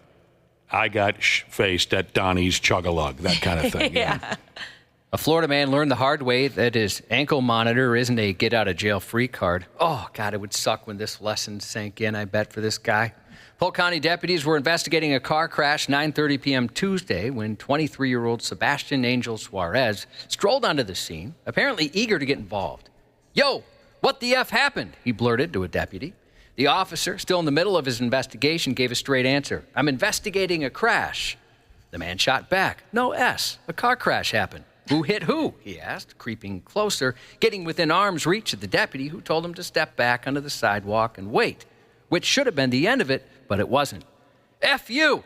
You can't tell me what to do," Suarez snapped. My God. The deputy reminded him about Florida's HALO law, which requires bystanders to give first responders a 25-foot buffer while they work. He also warned him that if he didn't back up, he'd have to arrest him, but Suarez wouldn't buy it. "I'm on an ankle monitor with a curfew," he declared. "You can't do S. You can't take me anywhere." Oh, but they could. The deputy promptly put Suarez in cuffs, but his ignorance didn't stop there. As officers tried to get him into the patrol car, he resisted, making a scene. When they finally got him inside, he asked for the deputy, that is, asked for his name, and Suarez, still defiant, refused to cooperate. "I'm not telling you S," he said. "I'm on an ankle monitor with a curfew, so you have to take me home." Yeah, we heard you the first time. Yeah. Apparently his home isn't where they brought him, despite his mistaken belief that was their only option.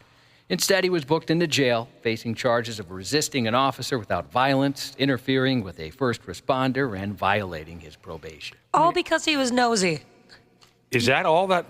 Well, first off, I have a question. Was he on an ankle monitor with a curfew? Yes, he was. Yeah, so this is a guy who just needed a reason to fight with the cops? Yeah, it sounded like at first he was curious, and then when the cop said, "Hey, you got to go stand over there while we're doing this," and he gave him the information, like, "Yeah, we're investigating," but you can't, what else is he going to say? They're still doing their investigation. And when he said, "Can you go stand over there?" that's when he got mad, saying, "You can't tell me what to do." Yeah, just any form of authority is enough to set this guy off. He thought, well, nobody can do anything to me because I'm required to be home at this time. Ankle monitor, curfew. Some people can't be helped, Josh. They can't be helped. I could see being that dumb, though. I could see making that mistake and then going, "Oh, crap, I never considered it." No way you'd be that dumb. If I commit another crime, maybe they can bring me to jail. It was like my buddy in college who once he got a minor, he got an underage drinking ticket, decided he wasn't going to let that ruin his night, went on to the next party. Next party gets busted, and he goes, "No, you can't give me a minor. I already got one." Like, yeah, we can. He thought it was like double jeopardy. Right, yeah, he couldn't possibly get two. You were cleared for murder, and they can't charge you again? Exactly. A weekend getaway turns bloody and violent when an android designed for human companionship goes haywire in the sci-fi thriller Companion, now in theaters. Did you ever see that movie where Scarlett Johansson is a hot killer alien? No. Watch it! Ooh, I'm putting that on my list. Also on the big screen, Pete Davidson, Sherry O'Terry, Isla Fisher, or is it Isla? I have no idea. I've never heard it out loud. Never heard of her. I'll say Isla. Go with Isla. I've always said Isla. And Ricky Gervais. They lend their voices to the new animated comedy Dog Man. When a police officer and his loyal canine partner are injured in the line of duty, an unconventional but life-saving surgery fuses them together, creating Dog Man. Now streaming on Shudder, Dark Match, a small-time wrestling company, takes a lucrative gig in a remote backwoods town. Ooh, that was a mistake. Because they discover the community is controlled by a mysterious cult leader with sinister plans for their match. Live tomorrow from Lucas Oil Stadium in Indianapolis, some less evil wrestling action as top stars from WWE's Raw and SmackDown collide in the 38th annual Royal Rumble, streaming on Peacock and pay-per-view, and live from Camping World Stadium in Orlando, Sunday on ESPN. The mostly alternates for the best of the AFC and NFC face off in a flag football game in the annual NFL Pro Bowl. Is that Dark Match movie the one with Chris Jericho in it? Yeah. I have no idea. Never heard of it. Okay. The preview made it look pretty dumb. Yeah, it looks awful. I can tell you that, but it's making its streaming debut. Mulch making Jesus on to new ventures. Best of luck to he who will now be known as Master of None Jesus. On to better things. Happy birthday to Aaron, a.k.a. Stucco Jesus at Smith Cole Stucco and Stone. Shakes his head Jesus. Text the Luther Bloomington Kia text line with a birthday shout-out to Sean on his golden birthday. Happy birthday to Busing Kai Jesus from School Busing Kai Jesus. Happy 36th to Nikki from Ryan and Lon. Happy 25th to Aaron, a.k.a. Musical Genius, but not a genius Jesus, from your big bro, Loss Prevention Jesus. And that's 93X News. The Minnesota Vikings interview. Don't worry about the horse being blind, just load the wagon. Touchdown! Vikings win it! On the Half-Assed Morning Show. From the Minnesota Timberwolves, Anthony Edwards. Yes, indeed. The number 8 scorer in the league at 26 a night, shooting 44%, 42% from deep. He's played in every game. Oh, sure, we'll get to that. A1 from day one's going back to the silly NBA All-Star game again. But we got company. We got to say hello to everybody. Randy Shaver in Florida. Hello, sir. Brad Ryder in trouble with his wife, probably. I don't know. No, never. Hi, never. Brad Ryder. Good morning. And also in Florida, Orlando to be exact. Well, wait a minute, Randy, aren't you also in Orlando? I am. Two guys calling in from the same garbage town. Calling in from Orlando, Florida. From the NFL Pro Bowl games, Vikings long snapper pimp Andrew DePaola. Hey, man. Hey, good morning. Good morning. It's good to talk to you. How's your first couple weeks off work been? Pretty boring and a lot of kid stuff. Oh, I'd imagine. Yeah, I bet. Is it just like the wife hands the kids off to you at this point? Here you go. Yeah, it's all yours. You know, I think she's been, taking a little bit more time for herself. Like if she's got to run an errand or go do something, she's like, I can just go do it. I can leave and you got the kids and all is well. I know you got this high-profile gig, but is it the same no matter who you know, no matter who you are? Is it the same no matter who you are? Isn't it the best to be away from work? It can be, but I really, really miss it. You do? I really do. I do. You'd like to be back in the locker room with the fellas playing real football and stuff? Man, I wish we were still in the locker room playing real football. Oh, yeah. All right. Well, maybe it is different depending on because I always love missing work. We don't get enough time off around here. Here come the text messages from our listening audience. Down there in Orlando for the NFL Pro Bowl games. Now, folks are telling me that they watched you play dodgeball last night. Isn't that right, Josh? Yeah, and you had a nice showing. I'd imagine you're happy with how you did. Yeah. I mean, I wish they gave us, more time to use, the little dodgeballs that we use, just so we could get used to them. But, yeah, I mean, my team got a win, so I'll take the 3 points. Those balls did look like they were different than what you're used to in school. They didn't have much to them. I mean, when you threw them, they just kind of sunk. Yeah, so they were different, inflation sizes.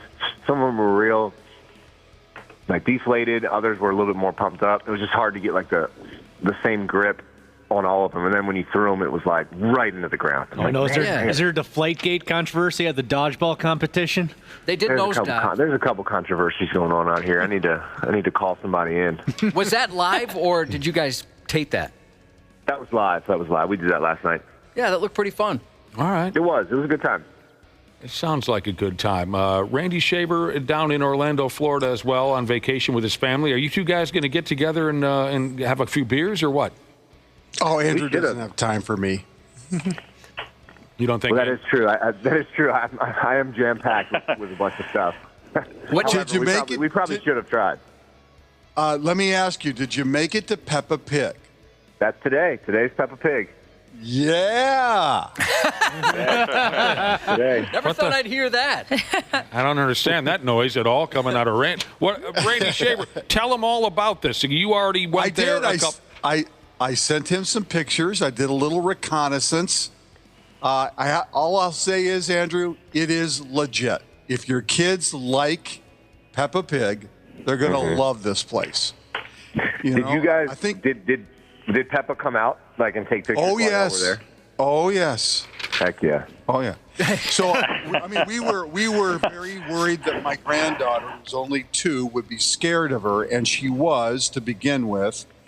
But my son hugged Peppa, and when my granddaughter saw her daddy hug Peppa, that she said, "Oh, it must be okay." So then she did. But yeah, there's characters walking around.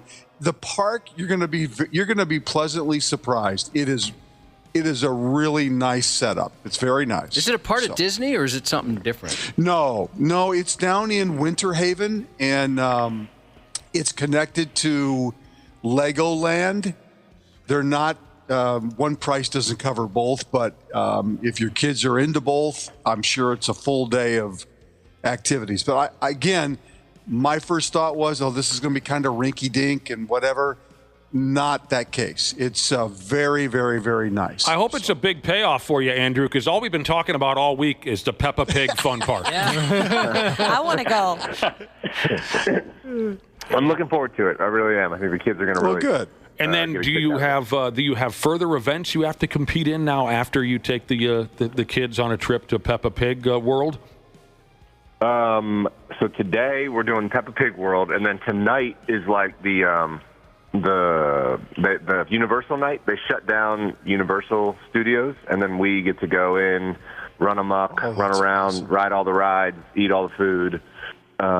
Do whatever, and that's like 4 hours worth tonight. So we got a sitter, put the kids down, head over there, and just kind of let loose a little bit. You're going to be burping up corn dogs and warm beer for the next 3-4 days. That's awesome. 2 separate fun parks in one damn day. Well, this morning's for the kids. We're going to get them all riled up and tired, and then they're going to get to sleep, and then the adults are going to relax a little bit and get out there. So it's a fun time. I hope you have a great time. But let me go through some of these other Pro Bowl games events. So is dodgeball your only event, Andrew? Because I'm reading about the relay race and this and that. Is dodgeball your only thing then? So I've got a bit in the relay race on Sunday. You're going to be in the relay race. It's a 40-yard dash. You hand the football back and forth. Are you excited for that or not? Oh, no. Mine's different. I don't even know if they've said the one that I'm doing on Sunday. What is it?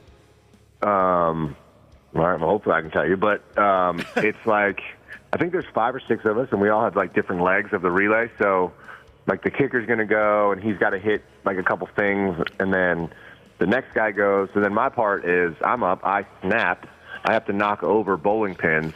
And then once I knock over all the bowling pins, I have to push a sled a certain distance. And once I do that, then the next guy can do his thing. Okay. Oh, okay. Sounds awesome. Wow. Oh, wow. It's a skill relay. That's a lot for a guy who's on vacation. Okay, I was reading about something a little full bit. of corn dogs. Yeah.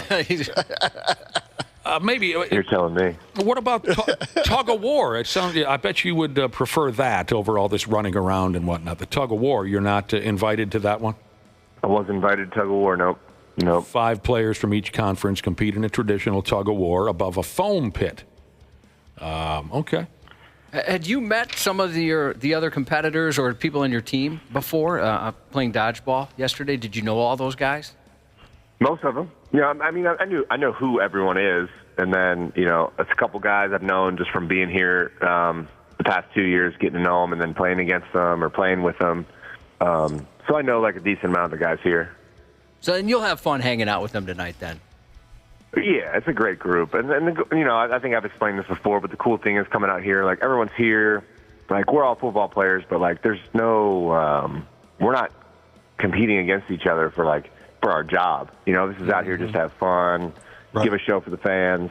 So everybody's out here just relaxing, enjoying themselves, enjoying each other. It's really a cool atmosphere. Oh, I didn't even consider that. So there's fans there. Is it like a pretty big crowd that go? There were fans at the event last night, and it was a decent-sized crowd. I would say there was probably, 600-700 fans, maybe less. But it was a good crowd. Did you do that William Shatner speech? Get up on a podium and say, "People, get a grip, for Christ's sake," or anything like that? Oh, that was so good. No speeches. Now, at the event tonight for the adults, did they get you a sweet live band or anything? Is Fergie going to be there or anything? I don't know who would. No. They didn't. They do have like the shows, so it's like there's a stage.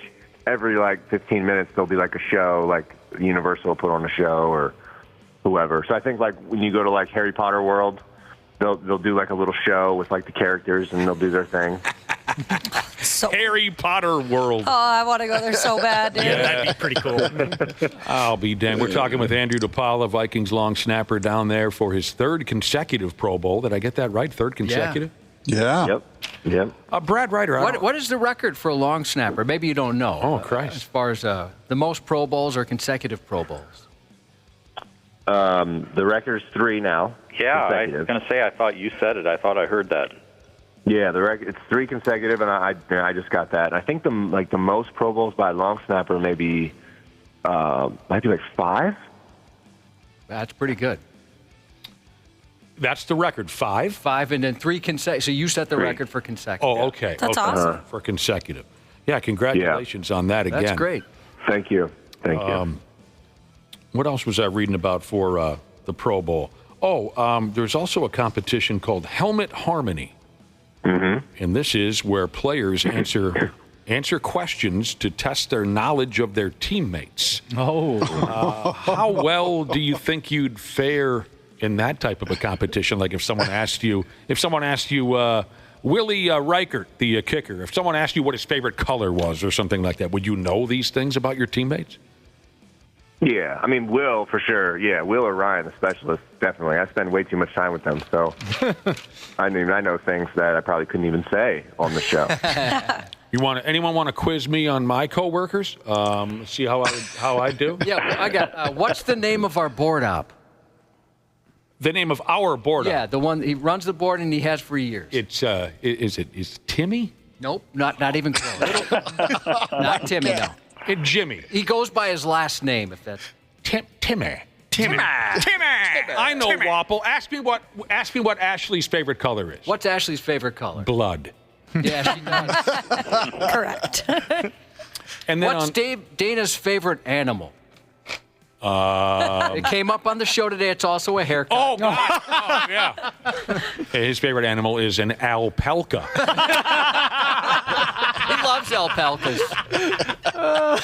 Dana tried to say alpaca earlier, and all of his teeth fell out. It went about as well as you can expect. That's going to be a promo. Yep. That was my favorite part of the week. It's one of those words where I see it written out I see it written out a lot, but I don't say it very often. Sure. I've been there before, just not as bad as that. No, not on the radio, probably. No, I have on the radio, just not that bad. But you say you miss work, huh, Andrew? I do. Oh, yeah. I do. I've never had that feeling. Nick is just amazed by that concept. Never had that feeling.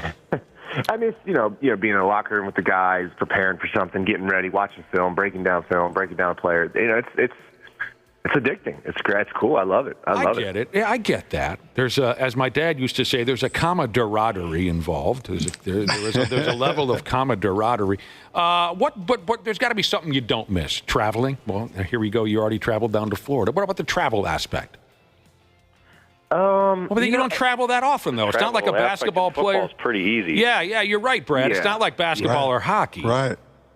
I think I need to put this out there. Like, I think at this point in my career, I'm older. I got more years behind me than I do in front of me. I think I'm just like grateful for everything, and I think I'm soaking everything in more and just kind of like being so appreciative of everything and where I'm at. I'm just enjoying it so much that I'm just like, man, like, you don't want this to end. I think, when I was younger, maybe earlier in my career, I'd be like, the grind, the hustle, the monotony of it, the day-to-day, like, it gets a little much. But I think now I'm just like, man, give me all of it. Give me all of it while I can still do it, because it's not going to last forever, and, it's probably going to end sooner rather than later. Well, that's refreshing for me to hear, too, because I worked with a lot of athletes over the years, and I would say a good fair number of them, and you probably have them in your locker room, and I'm not asking you to name who they are.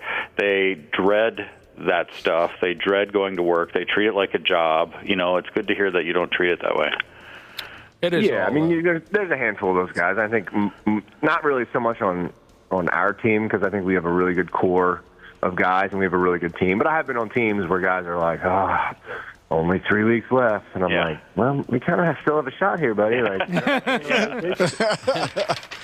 who said something about Winter Haven, Florida? I did. Okay, Randy Shaver. A listener has texted in to say that he knows he's got a phone number for you if you need a weed hookup. Well, it's legal here, so I don't know if I really need the phone number. Okay. A door-swinging truck driver Jesus said he used to live in Winter Haven, and if anyone needs a phone number, he's got a weed hookup for you.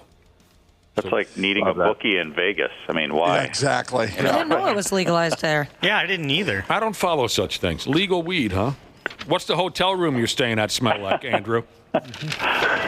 I'm not staying in a hotel, so. Oh, sorry. Well, there you go. I'm not smelling it. Well, Andrew sounds like a guy that when retirement finally does happen, it's going to be a sad day, because you can't relate to that. Yeah, I can't relate to that, because and I think there's a lot of us that probably can't relate to that, just in the sense that, the good news is you're a young guy and you've got a lot of life ahead, and you have to figure out what that looks like. But this part of your life has just been, especially the last part of this career, has been so good, and it's been so fun, and you've had such great success. I can't imagine what that's going to feel like for you when you finally realize that it's done. Oh, well, thank you. I appreciate that. I think the tough part for me, and I hope it's like this anyway, but I think the tough part for me is the want to is probably always going to be there, but it's just going to be more of probably an age, a skill declining thing. Like, I just can't physically do it anymore, which, that's reality. I understand that. But I think the want to and the will to do it is always going to be there, which for me, I think is going to make it a little more difficult. Do you think you get into coaching at all? Just to stick around the game, or do you just want to be a dad when you're done? Or have you probably not thought that far ahead yet? I haven't really thought that far ahead. I would love to just be a dad and just chase my kids around and drive them where they need to go and kind of immerse myself in their lives. Especially at that age. My daughter's going to be 6 this year, and hopefully when I do hang them up in, another 3, 4, 5 years, she's going to be 10, 11, getting into some stuff. So, I would really enjoy just being a full-time dad, but, I wouldn't close the door on coaching. I would look into it, especially if it's with the right people and right organization. You're a beautiful man, Andrew DePaola. Yeah. That's for sure. Here's a question from UPS Golden Valley Delivery Jesus. Back to this Peppa Pig world. Randy's already been there with his family. Depot's going there today with his. So it's all we've been talking about this week. So I can't wait to hear what you have to say, Depot. Send me a text, Depot, and let me know what you thought. They're going to ban Randy Shaver because of your age. They're going to ban you from this place if you don't stop going on. He shows up without his grandkids. Yeah. Yeah, exactly. Randy, you should have hidden something like in the sandbox. A little treasure map or something. Like, hey, yes, exactly. A little wink. So Randy Shaver, this question is for you, Randy, because you've already been there. Yes. Was Zoe Zebra there? Zoe Zebra, yes. Okay, Zoe Zebra was there. Because UPS Golden Valley Delivery Jesus says she is his favorite character. So oh my God. Look for Zoe Depot. For God's sake, it's our listener's favorite character. I have to say, my granddaughter. Kids are probably listening to this show right now, just going nuts, loving it. They're just like, this is the best ever. Yes, exactly. My granddaughter loves Gerald the giraffe. That's her favorite. And as soon as she saw the figurine of Gerald the giraffe, and I'm not kidding, it was like she was floating on air to go hug the figurine. That's cool. Yeah, it was a moment where we all just like stood there and just went, wow. She had so much joy in her heart when she ran across this little thing to go hug Gerald the giraffe. It was amazing. Kind of reminds me of, when you're living vicariously through someone's joy like that. When we saw Ashley for the first time walk through the doors of Rick's Cabaret, the same look on her face, the same pure joy. I'll never forget that. I'm home. That was the best day. That's not an exaggeration. I've never seen you happier. It's very true. It's a magical place. Yeah, you love that place. Hey, Depot, get her done. Have a blast at the Pro Bowl games. We'll be checking the television for you now and again to see what you're up to. Thanks, buddy. Yeah, I really appreciate it, guys. Thank you. You bet. Have fun. Oh, wow. Is this true? A listener texted in to say Fred Cox holds the record for most Pro Bowls as a Viking. Fred Cox. I guess I wouldn't know that. Maybe someone can look Makes that sense. up. Makes sense. He was the premier kicker for a long time in the league. Yeah, So the old kicker. Freddie Cox holds the record for most Pro Bowls. Right on. All right.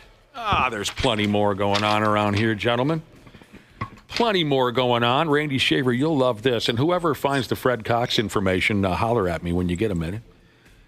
All-time great, former league MVP, total effing pimp, Cam Newton. Jesus God. Cam Newton. Josh and I love the guy. Loved him as a player. Love him as a person. Hey, Randy just can't stand a thing about Cam Newton. Tuning out. Television guy Stephen A. Smith asked Cam Newton if he would trade his MVP award for a Super Bowl victory. And Newton said, nope, I'll take the MVP trophy over the team-oriented Tom Brady Super Bowl trophy any day. I ask you, Cam, if you could give back that league MVP for a Super Bowl championship, would you do it? Nope. Oh. Really? Wow. Let me remind you, Brad Johnson won a Super Bowl. Trent Dilfer won a Super Bowl. Respectfully, Nick Foles won a Super Bowl. But he went on to say, what's more important, impact or championships? Championships. Well, not according to Cam Newton. He'll take the individual success because it shows that he did his job well. Smiles and glory holes. And glory holes. That's what it's all about. Well, but you know what? He's being honest. He is. Yeah, but if you win a championship with your team, you've also done your job well. That's just not the way. Brad Johnson did his job well. I have some Fred Cox news. If this is the right man, and I Googled correctly, it says he's only been in one Pro Bowl. Well, then what in the hell was I that just looked it listener up, too. Randall McDaniel's been to 11. Oh, my God. Wow. He's got the most of any Viking. That was just a listener looking to make a fool out of each and every one of us. Randall McDaniel was always in the Pro Bowl.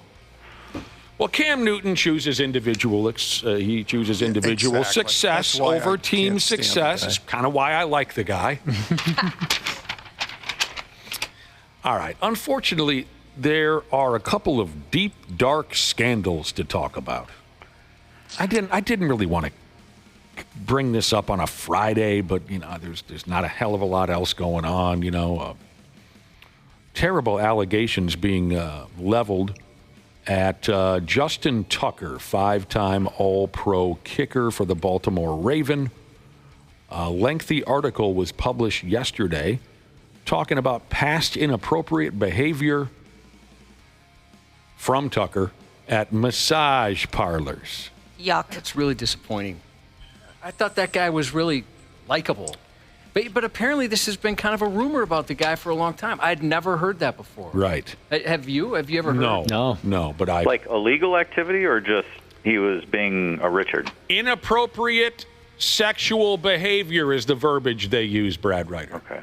And like Josh was saying, there have been little blips that went unnoticed on social media about this for years.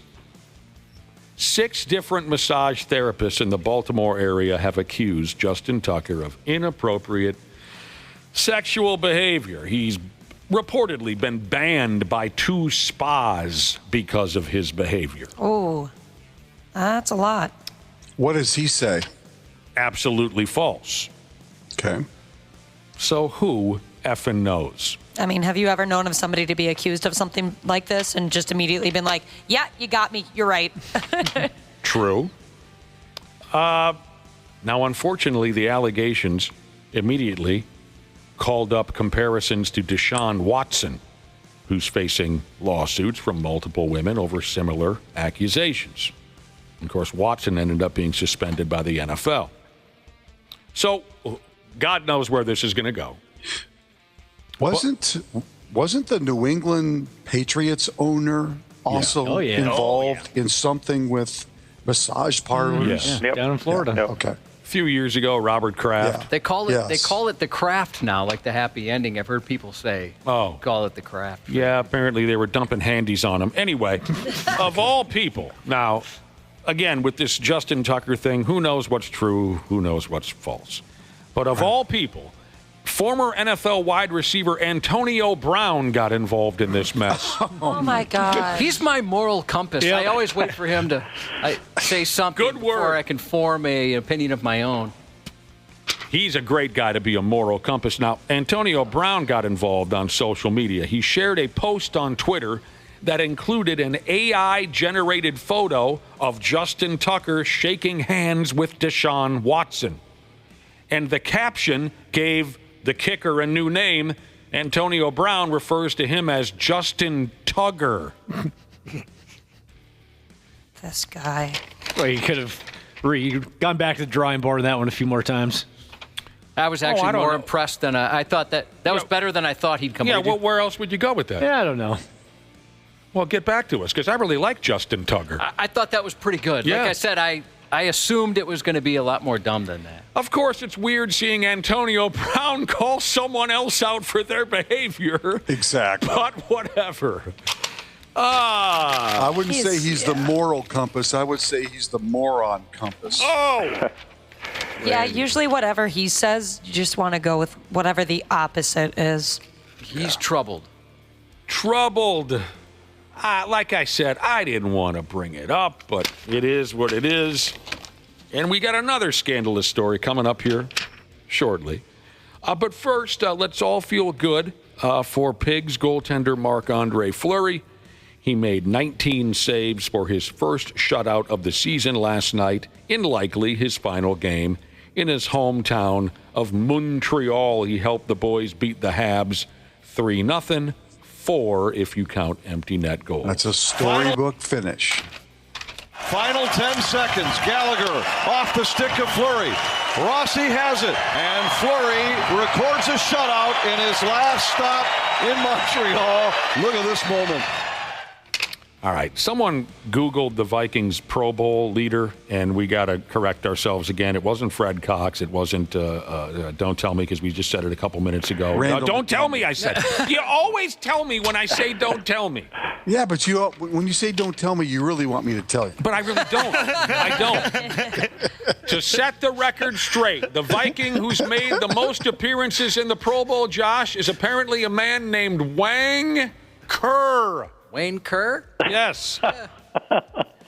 Somebody else mentioned the first name was Gabe. I'm not falling for that. Was he a special teamer? Dana, did you come up with something better than Justin Tugger? No, I already forgot about it. Okay, because a listener did. I'm not saying this is better, and I'll feel bad about this if Tucker is proved to be innocent, but a listener came up with Justin Toucher. That's not bad. That's not bad either. All right, back to Fleury. Thanks, Randy, for throwing us off. What did I do? It really went off topic there, didn't it? Right off Thanks the rails. a lot. Fleury gets the shutout in front of more than 100 friends and family who were at the game. They had a riot. The crowd in Montreal was chanting his name up and down. So like you said, storybook ending. Yeah, that's great. And before we get text messages, he's from north of Montreal. He considers Montreal his hometown. You know, some people just, they can't let little things like that. The Pigs are 3-0 so far on their 5-game road trip. They play at Ottawa tomorrow night. Now, a couple Pigs, a couple boys on the roster, each scored their first goal of the season last night. One kid named Liam Ogren, and the other, I know we've mentioned before in this program, Devon Shore, who's the son of former MTV VJ Pauly Shore. They'll be, like I said, at Ottawa tomorrow night. And that's a rivalry game that Josh has never missed in the history of both of those clubs. It's always on my calendar every year. Yes.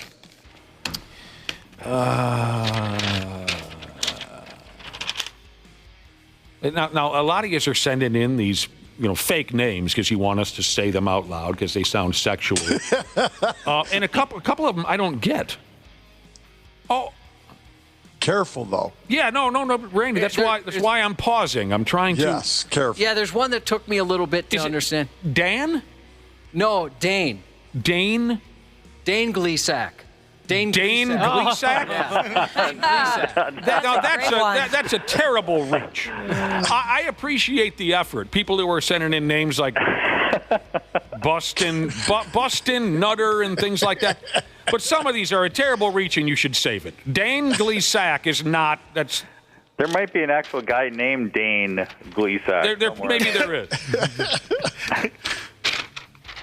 Golden Gopher hockey at Wisco this weekend. Am I correct about that? Yes, you are. Golden Gopher basketball has a game tomorrow. The Dudes. Washington, who's not good. Yeah. They're not good. No. That's a win. Don't screw that up. They are not good, Washington. All-time wonderful right-handed pitcher Max Scherzer has agreed to a one-year contract with the Toronto Blue Jays. What's he got left? He's got a little bit left. You think so? Yeah, I do. I think he's got a little. I mean, he's been off and on the disabled list for the last 2 or 3 years with various things, but when he's healthy, I think he's still got something in the tank. You know what they're giving him in trade, Brad Ryder and Randy Shaver? No. $15.5 million. Yeah. That's about what Verlander got, right? When he went to the Giants? Something like that? I don't remember what I mean, Verlander's older than Scherzer, but I mean, they're kind of in the same ballpark. That seems to be something the Twins could have rolled the dice on. Yeah. I hear you, Brad. Yeah. One year. Yeah. No, a guy like that you don't know exactly what you're going to get, but if he stays healthy, could really help your club. Yeah. That would have put a few butts in the seats, Brad Ryder. And a veteran guy, too. Yeah. The Wolves put up 138 points on the Utah Jazz last night. This gave them a terrible beating. So that's 5 wins in a row. Now, Anthony Edwards scored 36 points, and that's great. But I really enjoyed seeing a couple guys have great showings off the bench, namely the big former Iowegian Luka Garza and the baby Dill, Rob Dillingham. Luka scored 16, baby Dill 19. Those guys looked like they were having a blast. And I'm telling you, need a game like that. Those games are fun. Oh, God, there have been so many close games for the Wolves this year. This one was so much fun to watch. And like I said, Garza dumping a couple of threes, showing off the low post moves he had when he was an Iowegian. And Dillingham is just so quick. I dig those characters. I'd like to see both of them get more minutes, really. Now, Garza got a few more minutes last night because the bad news is Julius Randle left the game early after grabbing at his testicles. He went up for a layup and he went, "Oh, my nuts," and he just grabbed the bastards. Oh, boy. And it turns out his right groin gave way on him. Ow. Oh, no. That's not good. Right. That takes time to heal if it's serious. Poor guy. His right groin gave way on him. So I'm not sure where it goes from there, but like Randy Shaver said, that usually sticks with you for a long time. And the other day you were talking about him as a possible trade person. That's off the table now if he's hurt. Not that I wanted him to be traded. Yeah, I don't want to. I don't think you mess with that chemistry right now. I don't think so either. I think you leave it alone. Maybe add to it if you want. And if Randall's out for an extended period of time, maybe you'll have to think about trying to do something like that. I don't know. Garzilla. A listener's calling Luka Garza Garzilla. I don't know if I'd heard that one before. Every time he gets minutes, he really does put up good numbers. Well, he's just a hustler. Even if he doesn't get on the board, he hustles, he plays defense. Everybody loves Luka Garza. Yeah, I agree. The crowd, by the way, in Utah was effing furious at the end of the ball game, and it had nothing to do with the final score. They're used to watching the Jazz lose at this point. But the last 4 or 5 minutes of the game, Finchy threw what's-his-nuts in there, the Australian. Joe Ingles. Joe Ingles. And they love Joe Ingles in Utah because he played there for a few years. Yeah. And the crowd, it was like a friggin' Metallica concert how loud they were when Ingles gets on the floor. And all they wanted him to do was to take one shot, but he never made a shot attempt. They were furious at the... the Wolves are at home tomorrow to play the Washington Wizards, who I believe have lost 15 straight ball games. 16 now. 16? Yeah, they are 6-41. Golly. They are 1-21 on the road, so sucks. I would say that that's a guaranteed win. All right. Now we talked yesterday about Finchy getting thrown out of the game against don't tell me the team, Phoenix Suns. See how it works out when you don't tell me. We talked about Finchy getting his first ejection. It was a riot.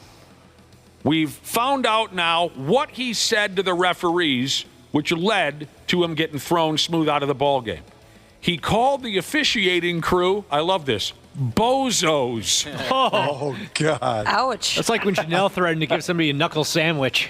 Yeah, I think he said that in front of Bradley Beal there, too. He right? did. Wasn't Bradley Beal was on the sideline ready to throw the ball in. Yeah, I think what happened, they were standing next to each other, making small talk, and I think the ref came over and said, hey, you can't be standing that close to him, or something. I think this is what I heard.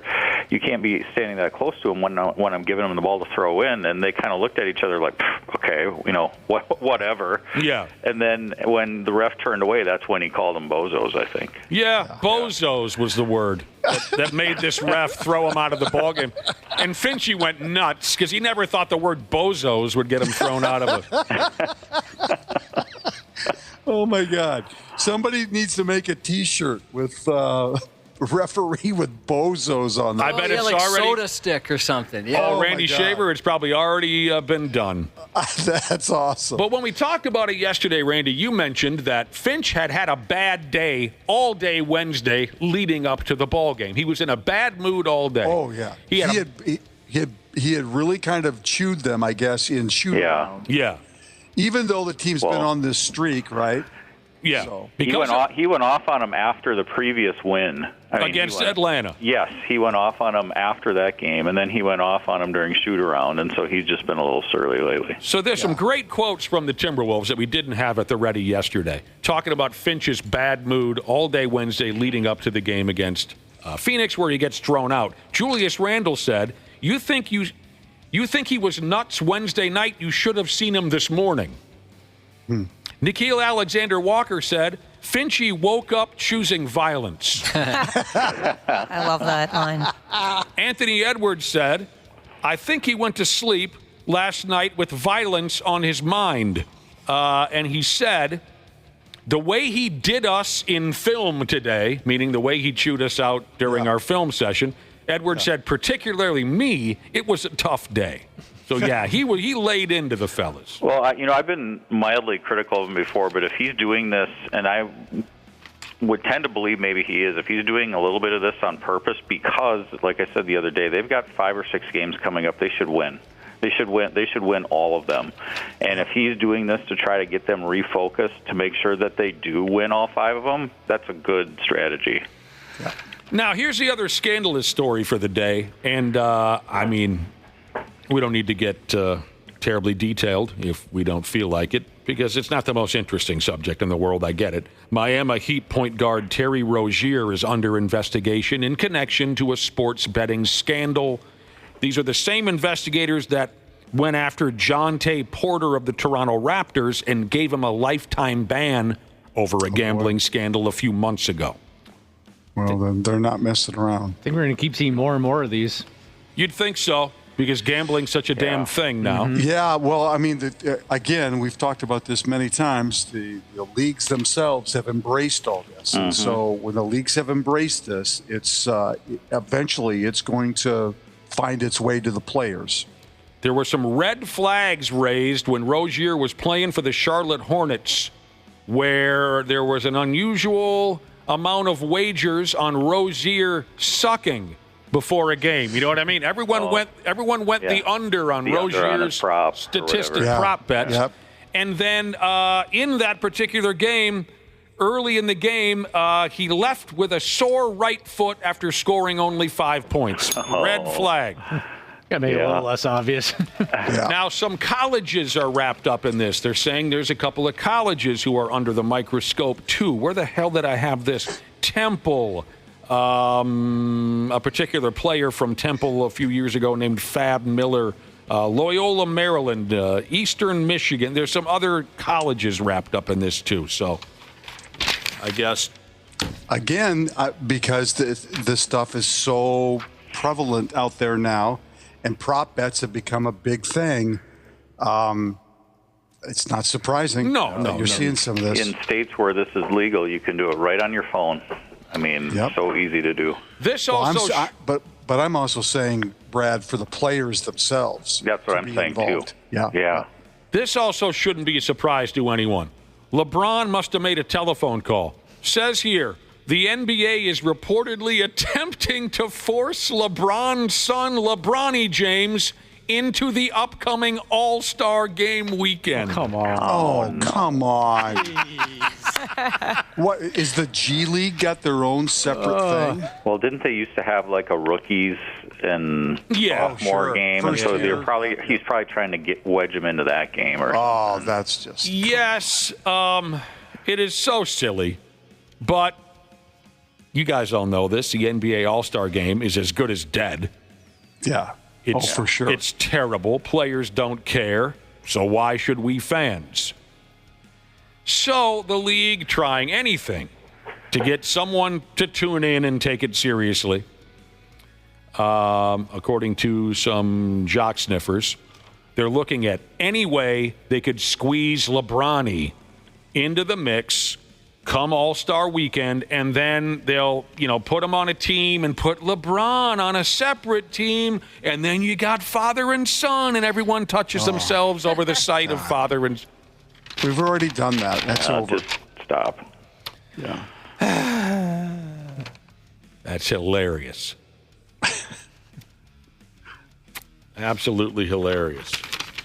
All right. There you go. It's the weekend, gentlemen. We appreciate every damn thing. Go out and have a good one, Randy Shaver. Take care. I can't believe you've lasted this long in Florida. Oh, I'm going to be here for a while longer. Yeah, you seem to be thriving down there. You're really snowbirding it, aren't you? Yeah, we are. It's awesome. We're heading off to SeaWorld today. We're going to go to SeaWorld. We appreciate you not saying the word on the radio. Yeah, no kidding. That could get us in trouble. Yep. We appreciate you cleaning that up for I thought the radio. they shut that place down. SeaWorld. Oh! Man, that was a close one right there. You're going to... This goes back to our stupid news report, Randy Shaver. Put on a mermaid outfit and get into that aquarium. Interesting. Folks should check out, before we go real quick, folks should check out our website, 93x.com. If you didn't hear our stupid news report earlier, one of these big giant aquariums in China, they got a gang of kids, yay, fish. You know how kids are, and parents are they're watching this giant aquarium. They got big fish, they got little fish. They had this one sturgeon in there about the size of a house, right? Oh my gosh. For whatever reason, I guess Josh told me to entertain the kids further, a little tiny lady dressed up as a mermaid, and she gets into the tank and she's beautifully swimming around with these fish. That sturgeon said to himself, hey, I want to see what you taste like. And the sturgeon put her entire skull in its mouth and tried to suck her into his stomach, but she fought her way out. Oh, my God. You got to see that video on our website. That's great. Oh, my God. So she's all right. When you get to SeaWorld, Randy Shaver, get in that damn aquarium. Or hope there's a mermaid in there and just watch for some fun. That video was pretty crazy. Like Ashley said, the gal is all right, but it scared the living hell out of her. Yeah, she got a little messed up. I guess. She got back in there, though. She did. She did. See you later, Brad Ryder and Randy Shaver. See ya. All right, we'll talk to you next week. We'll be back in a few minutes on the program. There's a douchiness to them. The 93X Half-Assed Morning Show.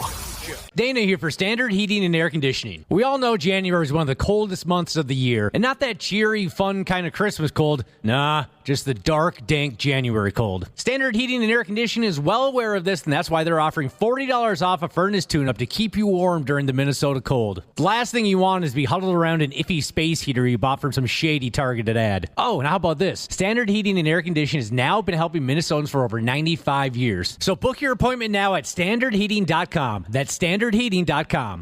This episode is brought to you by Progressive Insurance. Do you ever think about switching insurance companies to see if you could save some cash? Progressive makes it easy. Just drop in some details about yourself and see if you're eligible to save money when you bundle your home and auto policies. The process only takes minutes, and it could mean hundreds more in your pocket. Visit Progressive.com after this episode to see if you could save. Progressive Casualty Insurance Company and Affiliates. Potential savings will vary. Not available in all states. Hi, I'm Joe Saul-Sehy, host of the Stacking Benjamin Show. Every week, we talk about personal finance, saving, investing. The thing that I've seen with very successful people, they just try more stuff. I like this tip. Leverage debt mindfully. Biggest financial flex. We're all like, yeah, my dad's rich. Just make sure your parents do good. That's all you got to do. You never knew personal finance could be this fun. All right, well, then how do you hold the budget together, OG? Make more money. Do better.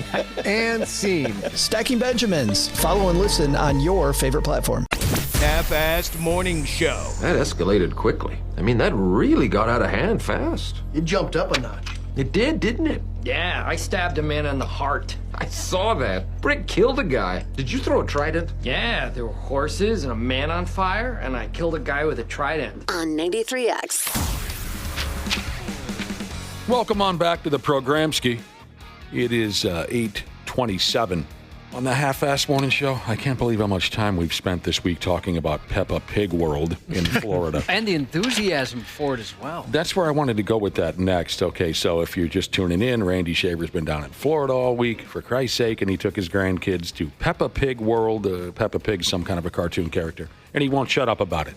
And just when we think it's going to come to an end, then our other friend, Andrew DePaola, he also ends up in Florida. He's taking his friggin' family to Peppa Pig World, and people are going back and forth. And at one point or another, a listener asked Randy Shaver via text, 20 minutes ago, half hour, whatever. A listener said, when you were at Peppa Pig World, did you see Xena the zebra or some character like that? The zebra. The zebra? Yeah, Well, I'm pretty sure that's how they say it. They don't say zebra? I think it's zebra in the show. And I thought that would be the end of it, right? But then our listeners are so wonderful. Listeners started texting in, feeling disrespected that their favorite character from the Peppa Pig program wasn't mentioned live on the radio. Oh, my gosh. So I got angry text, Josh, from fans of Pedro the Pony. Yeah, well, licensed therapist Jesus said he won't stand for that disrespect. He loves Pedro Pony. And I had no idea there was so much passion for this show. No, and also a character possibly called Miss Rabbit. Yeah, I couldn't tell you. I'll believe you. I've never. Oh, my gosh. Enough already. I've seen who Peppa Pig is. I've heard her speak. But outside of that, I couldn't tell you. Enough already. I had a crazy dream last night where I was like hitting up different amusement parks, and one of them was Disneyland, and I thought, that's weird. This is why I had those dreams. It's been a big topic this week. Oh, my gosh. All right, while we're at it, who was your favorite Sesame Street character? I'll go first, Grover.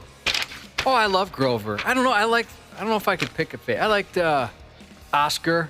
I thought he was pretty great. I was never a fan. When I was a tiny little kid, my mother would tell me that Grover and I had a lot in common because we were both small but wiry. Remember, that was his catchphrase? Grover would say he was small but wiry. You had to be there. Josh just sent me a wonderful video of a deer stomping a man's guts out at an automobile dealership. This video is terrific. He got worked and it came out of nowhere, too. Are we going to put this up on our website? Because this is a lot of fun. Yeah, yep. Couple guys walking through the parking lot of a automobile dealership. Deer. full speed, comes ripping through the lot. And it could have ran around these two gentlemen. It could have ran around them. But There's instead, plenty of room. It did the right thing. And it kicked this guy's ass before it kept on with its little sprint. It doesn't say. I mean, it was just a video posted to Reddit. But is that person alive after that? That was quite... It was a beating. Yeah. He got up. Yeah, I wonder if he, one of those Walking Dead things, right? He took 2 steps and that was it. He made it back to his feet. Yeah. I bet he thought he was hit by a car. I loved it. It wasn't even that long ago. Here on this program, we were talking about deer attacks. So thank you for sending that video, Josh. It put a bright shine on my day, or whatever cheesy thing that people say to each other when they're... Oh, no. That's a lot of fun when that deer stomps that man's guts out. Just got a what text happened? from Cheek Spreader Jesus. I guess all the pigs on Peppa Pig, they have H1N1. Oh, man. It was only a matter of time. Does that mean Randy got infected yesterday? I guess. Oh, no, and Big Bird has bird flu? Holy heck, what's going on around here? It's just bad news everywhere. Heads are falling off. All right, so we got the weekend rolling up on us. Do you get it on over the weekend, Josh? Is that when you... I might make a request or thrice. So this is nothing new. A Reddit conversation. Of course, that's nothing new, but the subject matter wasn't anything that we haven't discussed before. The subject matter was what's something your partner has wanted you to try in the sack, but you refused immediately. The reason I bring it up is there was one entry into this conversation, and it's something that I've never heard of before. Do you want to... Let's cover the stuff that you've heard a million times. Okay, again, the topic, something your partner wanted to try in the sack, but you said, hell nah. An open relationship. Okay. My ex wanted me to wear a Hulk Hogan mask in bed. Twilight was a big thing. My woman wanted to cut my chest and drink my blood. Urine. This one's kind of funny. Something this person's partner wanted to try, but I refused immediately. She wanted to try for a baby when we were sophomores in high school. Oh, I knew a girl like that. Now she has 4 kids. I wear gauges. Guy wanted to use his pecker on her gauges, on the holes in her ears. Beating, sounding, hair wrapped around a Johnson. Okay. Like I said, this is not a new subject, and most of this stuff you've heard of before, but there was one that I hadn't. And it's a word called feederism. And apparently that means one significant other wanted the other to put on a mass amount of weight.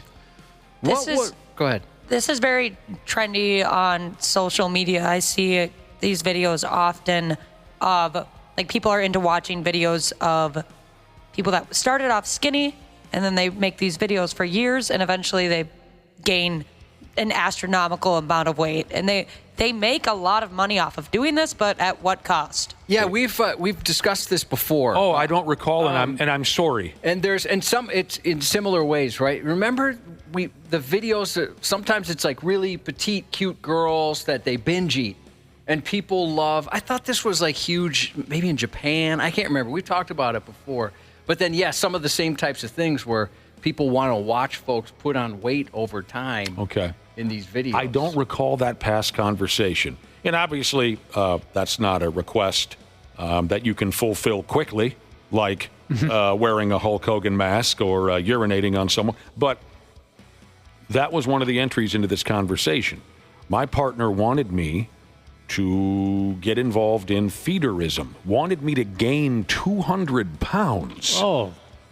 But like you said, Ashley, okay, now I'm the size of a house, and we can be all kinky with all of my mass, but at what cost? You're going to drop dead of a heart attack. Well, and imagine if all of a sudden that person is no longer interested in you for whatever reason, and then you put on 200 pounds for them. That's insane. I'd never lose weight or gain weight for anybody. You can't compromise yourself like that just because it gives your significant other a hard-on. Septum ring Jesus. Or a said- lady hard-on. I don't know what that word would Oh, be. they can get erect in certain places. Oh, my God. Yeah, let me show you. Septum ring Jesus said an ex wanted him to walk her through downtown Stillwater on a leash and collar. Are you joking, or is that for real? That's good stuff. Yeah, I know that routine. But okay, I just wanted to fire that your way. I've never heard of feederism. I certainly am well aware of, some people are attracted to larger mammals, and there ain't a damn thing wrong with that. But to just completely request someone to alter themselves so dramatically, wow, that sounds like something that I would walk away from. After we have sex a few more times, of course. Yeah. Duh.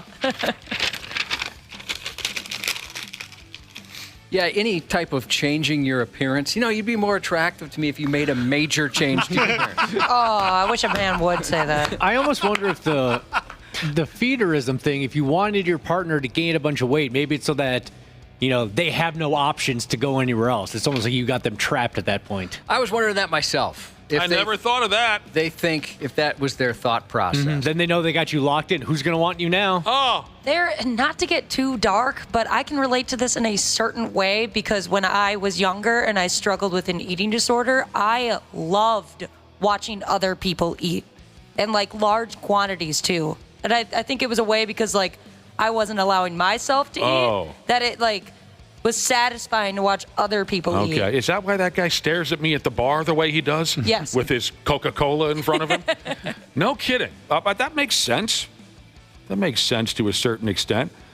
And, of course, this is a silly question because what's the rule again? If there's a kink, if there's something, there's a kink for it, whatever that. Rule 34, 30 something. Yeah, you know that gimmick. Yeah. So this is a silly question, but is there a reverse feederism where someone requests their partner to shrivel up to nothing but a bag of bones? There must be. I bet. Yeah. Condoms prevent minivans. Jesus agrees with you, Dana, and your thought. Oh, yeah? It's a control thing. Mm-hmm. You're I want dependent you- on me now. I'm in total control. I want you unwashed and disgusting, Yeah. so you'll never leave me. I've also heard of pregnant women who like when their husbands are gorging along with them during the pregnancy. Makes you feel better. Now, I remember when we were young guys, and now I wouldn't bat an eye. I wouldn't. But at the time I was, in my 20s somewheres, I thought I had experienced a little bit of everything. But a pal of mine really gave me the creeps. And again, these days I wouldn't bat an eye. But when I was 24 or 5, the two of us were standing in a bar, and a very pregnant woman walked by, and my pal went, "Oh, God, I love a pregnant woman." And I said, "What?" I thought that was the strangest, most disrespectful thing. That would make me take a second look at him. No, he went on to explain that he just finds pregnant women very attractive. Again, nowadays, I'd say, okay, everyone's got their thing. But at the time, I thought that was so weird. I've heard that that's pretty common for a man to feel that way about his wife or his significant other when they're pregnant. They're carrying my child. They become more, I don't know, Connected sexually to attracted. me. Yeah, connected. Yeah. But I haven't met anybody that just loves pregnant women like that. I bet you have. They just don't admit it openly. Yeah. It's like the feet people. They just don't tell you. My skin just crawled. But I was a young guy. All right. Josh, this sounds like or looks like something you might want to get involved in. There's a company out there that will anonymously mail your friends embarrassing packages with not safe for work labels on the packages. This is pretty funny. I agree. You like the sound of this? I've told you before, my daughter mailed me a potato that had that said, "You're a hoe," called me a hoe, and I was so excited. I got a package. I'm like, wow, somebody sent me a gift. And I open it up. It's a rotting potato that called me a slur for a prostitute. Did they have a return address on it, or was it that just blank? I don't remember. I mean, it wasn't. He was more focused on the joke, I think. Yeah. I couldn't tell you. I ripped it open so fast. I was so excited. So, yeah, that's probably why I assumed you would enjoy this, because I guess you've played these types of games before. And I'm sorry, go ahead. No, I just forgotten those stories. I've sent bags of D's. Didn't I get you guys that for Christmas? Or I meant to. Maybe they showed up too late. But I've I don't remember getting a bag of D's. Yeah, well, it wasn't for you. Okay. Yeah, guys. But I have mailed bags of D's to people. Who do you call for that? I think it's just like bagsofd.com. You also gave us Midol because we're full of crap. No, I didn't give you. No, that's Midol's completely different. Ashley can explain what that's all about. He was just trying to be helpful. That's for cramps. Yeah. Oh. I gave you Miralax. Miralax. There we go. Okay, would someone honestly look it up? Is it really bagsofds.com? I think it's bagadicks.com. Okay. I think that's hilarious. I remember that gimmick. That gimmick was hot a few years ago. Yeah, there's bagofdicks.com. There's dicksbymail.com. It's the first couple of them. So this company, it's a website. They'll assist you in messing with your friends by mailing them packages with filthy labels on them. Here are some of the examples. You get a package in the mail, and it says in bold letters, so the delivery person can see them. Anyone who, it says in bold letters, secondhand sex toys, or anal itch be gone, or Porn Addicts Anonymous. Enclosed is your 2-week masturbation-free badge. So the secondhand, I thought about buying that secondhand sex toy one for a buddy, but he's got kids, and I don't know if they, get the mail. I'm guessing they don't. But at the same time, I thought, he might not appreciate it. You were going to do this exact thing. That one from that site. Oh, yeah. The secondhand sex toy one. Oh, secondhand sex toys. Gotcha. Would that be the friend that really likes the sex toys and has done things with the Childo on your doorbell? Yeah, it's perfect for him. I just don't. His kids are old enough that they'd know the reference. So the thing is, the prank might work the opposite. He may be let down that there's not a secondhand sex toy inside of that envelope. Oh, he would. He would be disappointed. Like, oh man, I was hoping. Darn it. Most folks will turn down a used sex toy. They will. What are some of the other jokes that they'll print on a package? You send it to a friend to embarrass them in front of their kids and their mother and their co-workers. Panty inhalers. Daddy's daily dirty panties. You don't want it in the neighborhood thinking that you sniff panties. That's probably not the reputation you want. And then maybe you mowing the lawn or whatever. Right. And then maybe you send someone that you love a box that says man boob minimizer. That's good too. Each package you want to send costs $20. That's not too bad. Totally anonymous, and they will use a fake return address. What does this say? Oh, okay. Or you can have it discreetly delivered to you, and you can be the one that tosses it on their doorstep, maybe at a time when you know they have company and other people will see it. Christmas Day. The problem with the secondhand sex toy one, it's not something that wouldn't go. You'd see it because it's got a big butt plug on it, where somebody might not read it. They'll just look at the label, not necessarily read up what's on the package. It does have a butt plug. I thought it was a silhouette of a cone head. Love that Danhausen. Fat-ass butt plug on it. Love that Danhausen Cheeses said she saw a T-shirt that read, "I would be pleased if you would consume a satchel of Richards." It's like the polite way of putting it. Yeah. These are fun bits. Half-assed morning show. Work with me now. It's all in the head. Yeah. On 93X. You know what we were talking about? We were talking about these cute companies, websites you can find. They'll help you prank your friends or family. They will take a few bucks from you, of course, and then they'll send a package to your friend or family member, your target, and there'll be something wildly embarrassing in bold letters on the label, on the package, like Justin Bieber rubber sex doll or something. So if you have company over, they go, oh my God, what kind of a pervert? That's the gimmick. That's the route they take. They'll embarrass your friends with a good prank like that. Now, we got some text messages on the subject. I mean, you could hire one of these websites to do it for you, or you could just go it alone.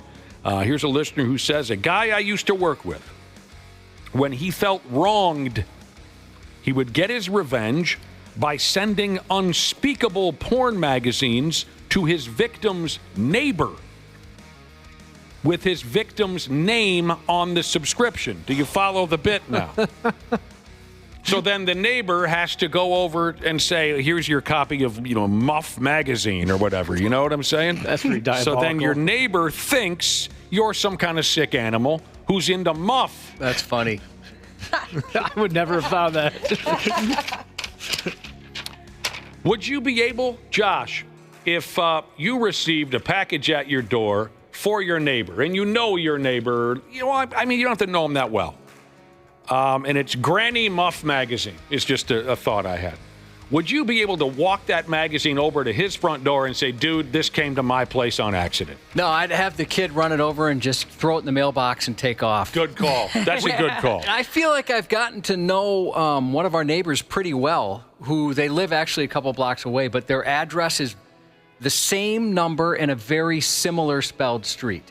So it's the exact same house number, different street, but spelled very similarly. And so we get their mail, they get ours. As a matter of fact, we had couches delivered, and they were delivered to his house. Oh, no. Right, so that happens all the time. That's annoying. It's constantly, so I was worried about that too, actually, like they're going to be pissed off at us for some reason. But so we get theirs, they get ours, and I feel like I've gotten to know them pretty well, so that would be shocking if I got just a magazine that was that surprising. Maybe you'll get lucky, and I hope so. You'll have this experience firsthand. Here's a listener who sent, probably used a company for this. Well, yeah, he must have, because I don't think you can find elephant turds on every street corner in Minnesota. I sent my old boss elephant turds. Oh, yeah, he says right here, from a website. Yeah, you can pick the turds. Right. Yeah, this was in Stupid News once, where you can pick.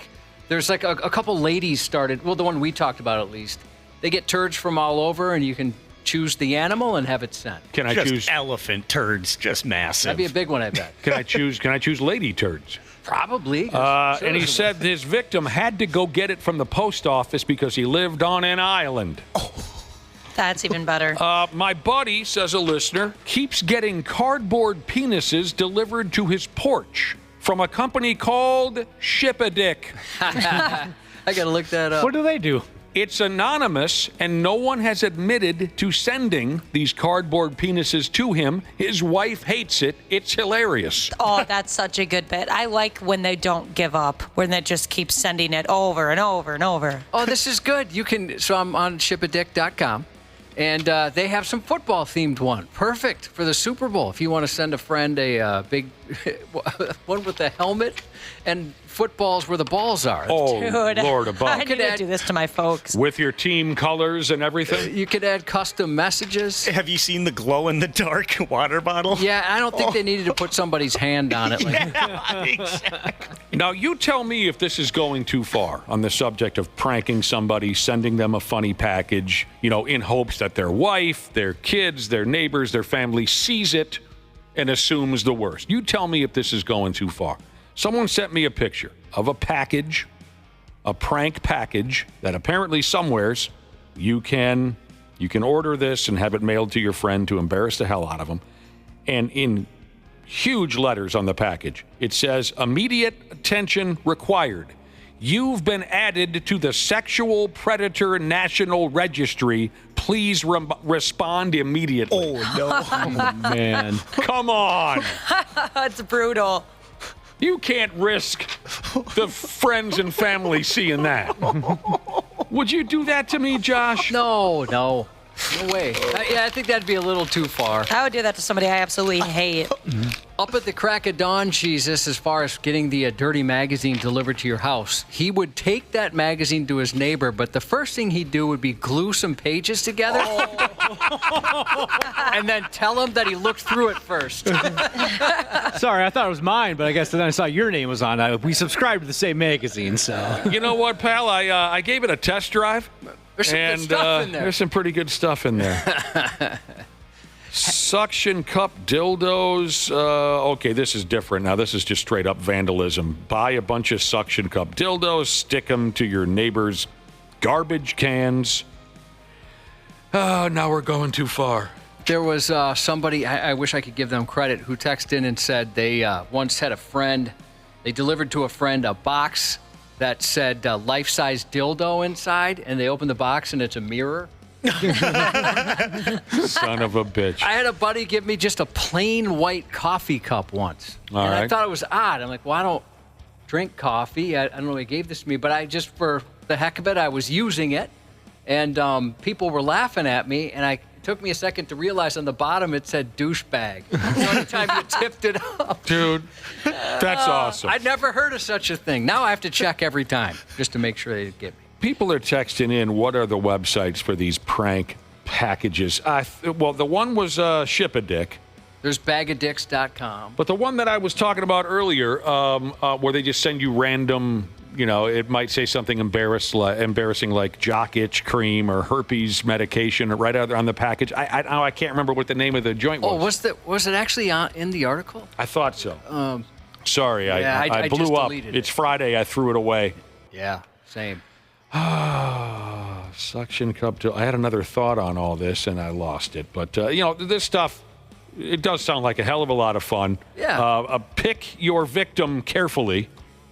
The way we operate these days, everyone's running so friggin' hot, Don't do this to the new guy at work to haze him, before you know the guy very well, But it does sound like a good time. What do you got going on this weekend, Josh? Nothing, which is the best kind of weekend. Beautiful. Not too much. Happy quarter-century birthday to Josh, a.k.a. Fred, and I should be diagnosed with OCD Jesus from Mom. Congratulations to But You Didn't Mean Not To Jesus. Starting a new job he's really excited about on Monday. He'll be the plant manager. He said it's his dream job. So plant manager. Yeah. Ship-A-Dicks.com. Ship-A-Dicks.com. Wishing hard on the back door, Jesus. A happy 51st from Pooter Jesus. Come on, you guys.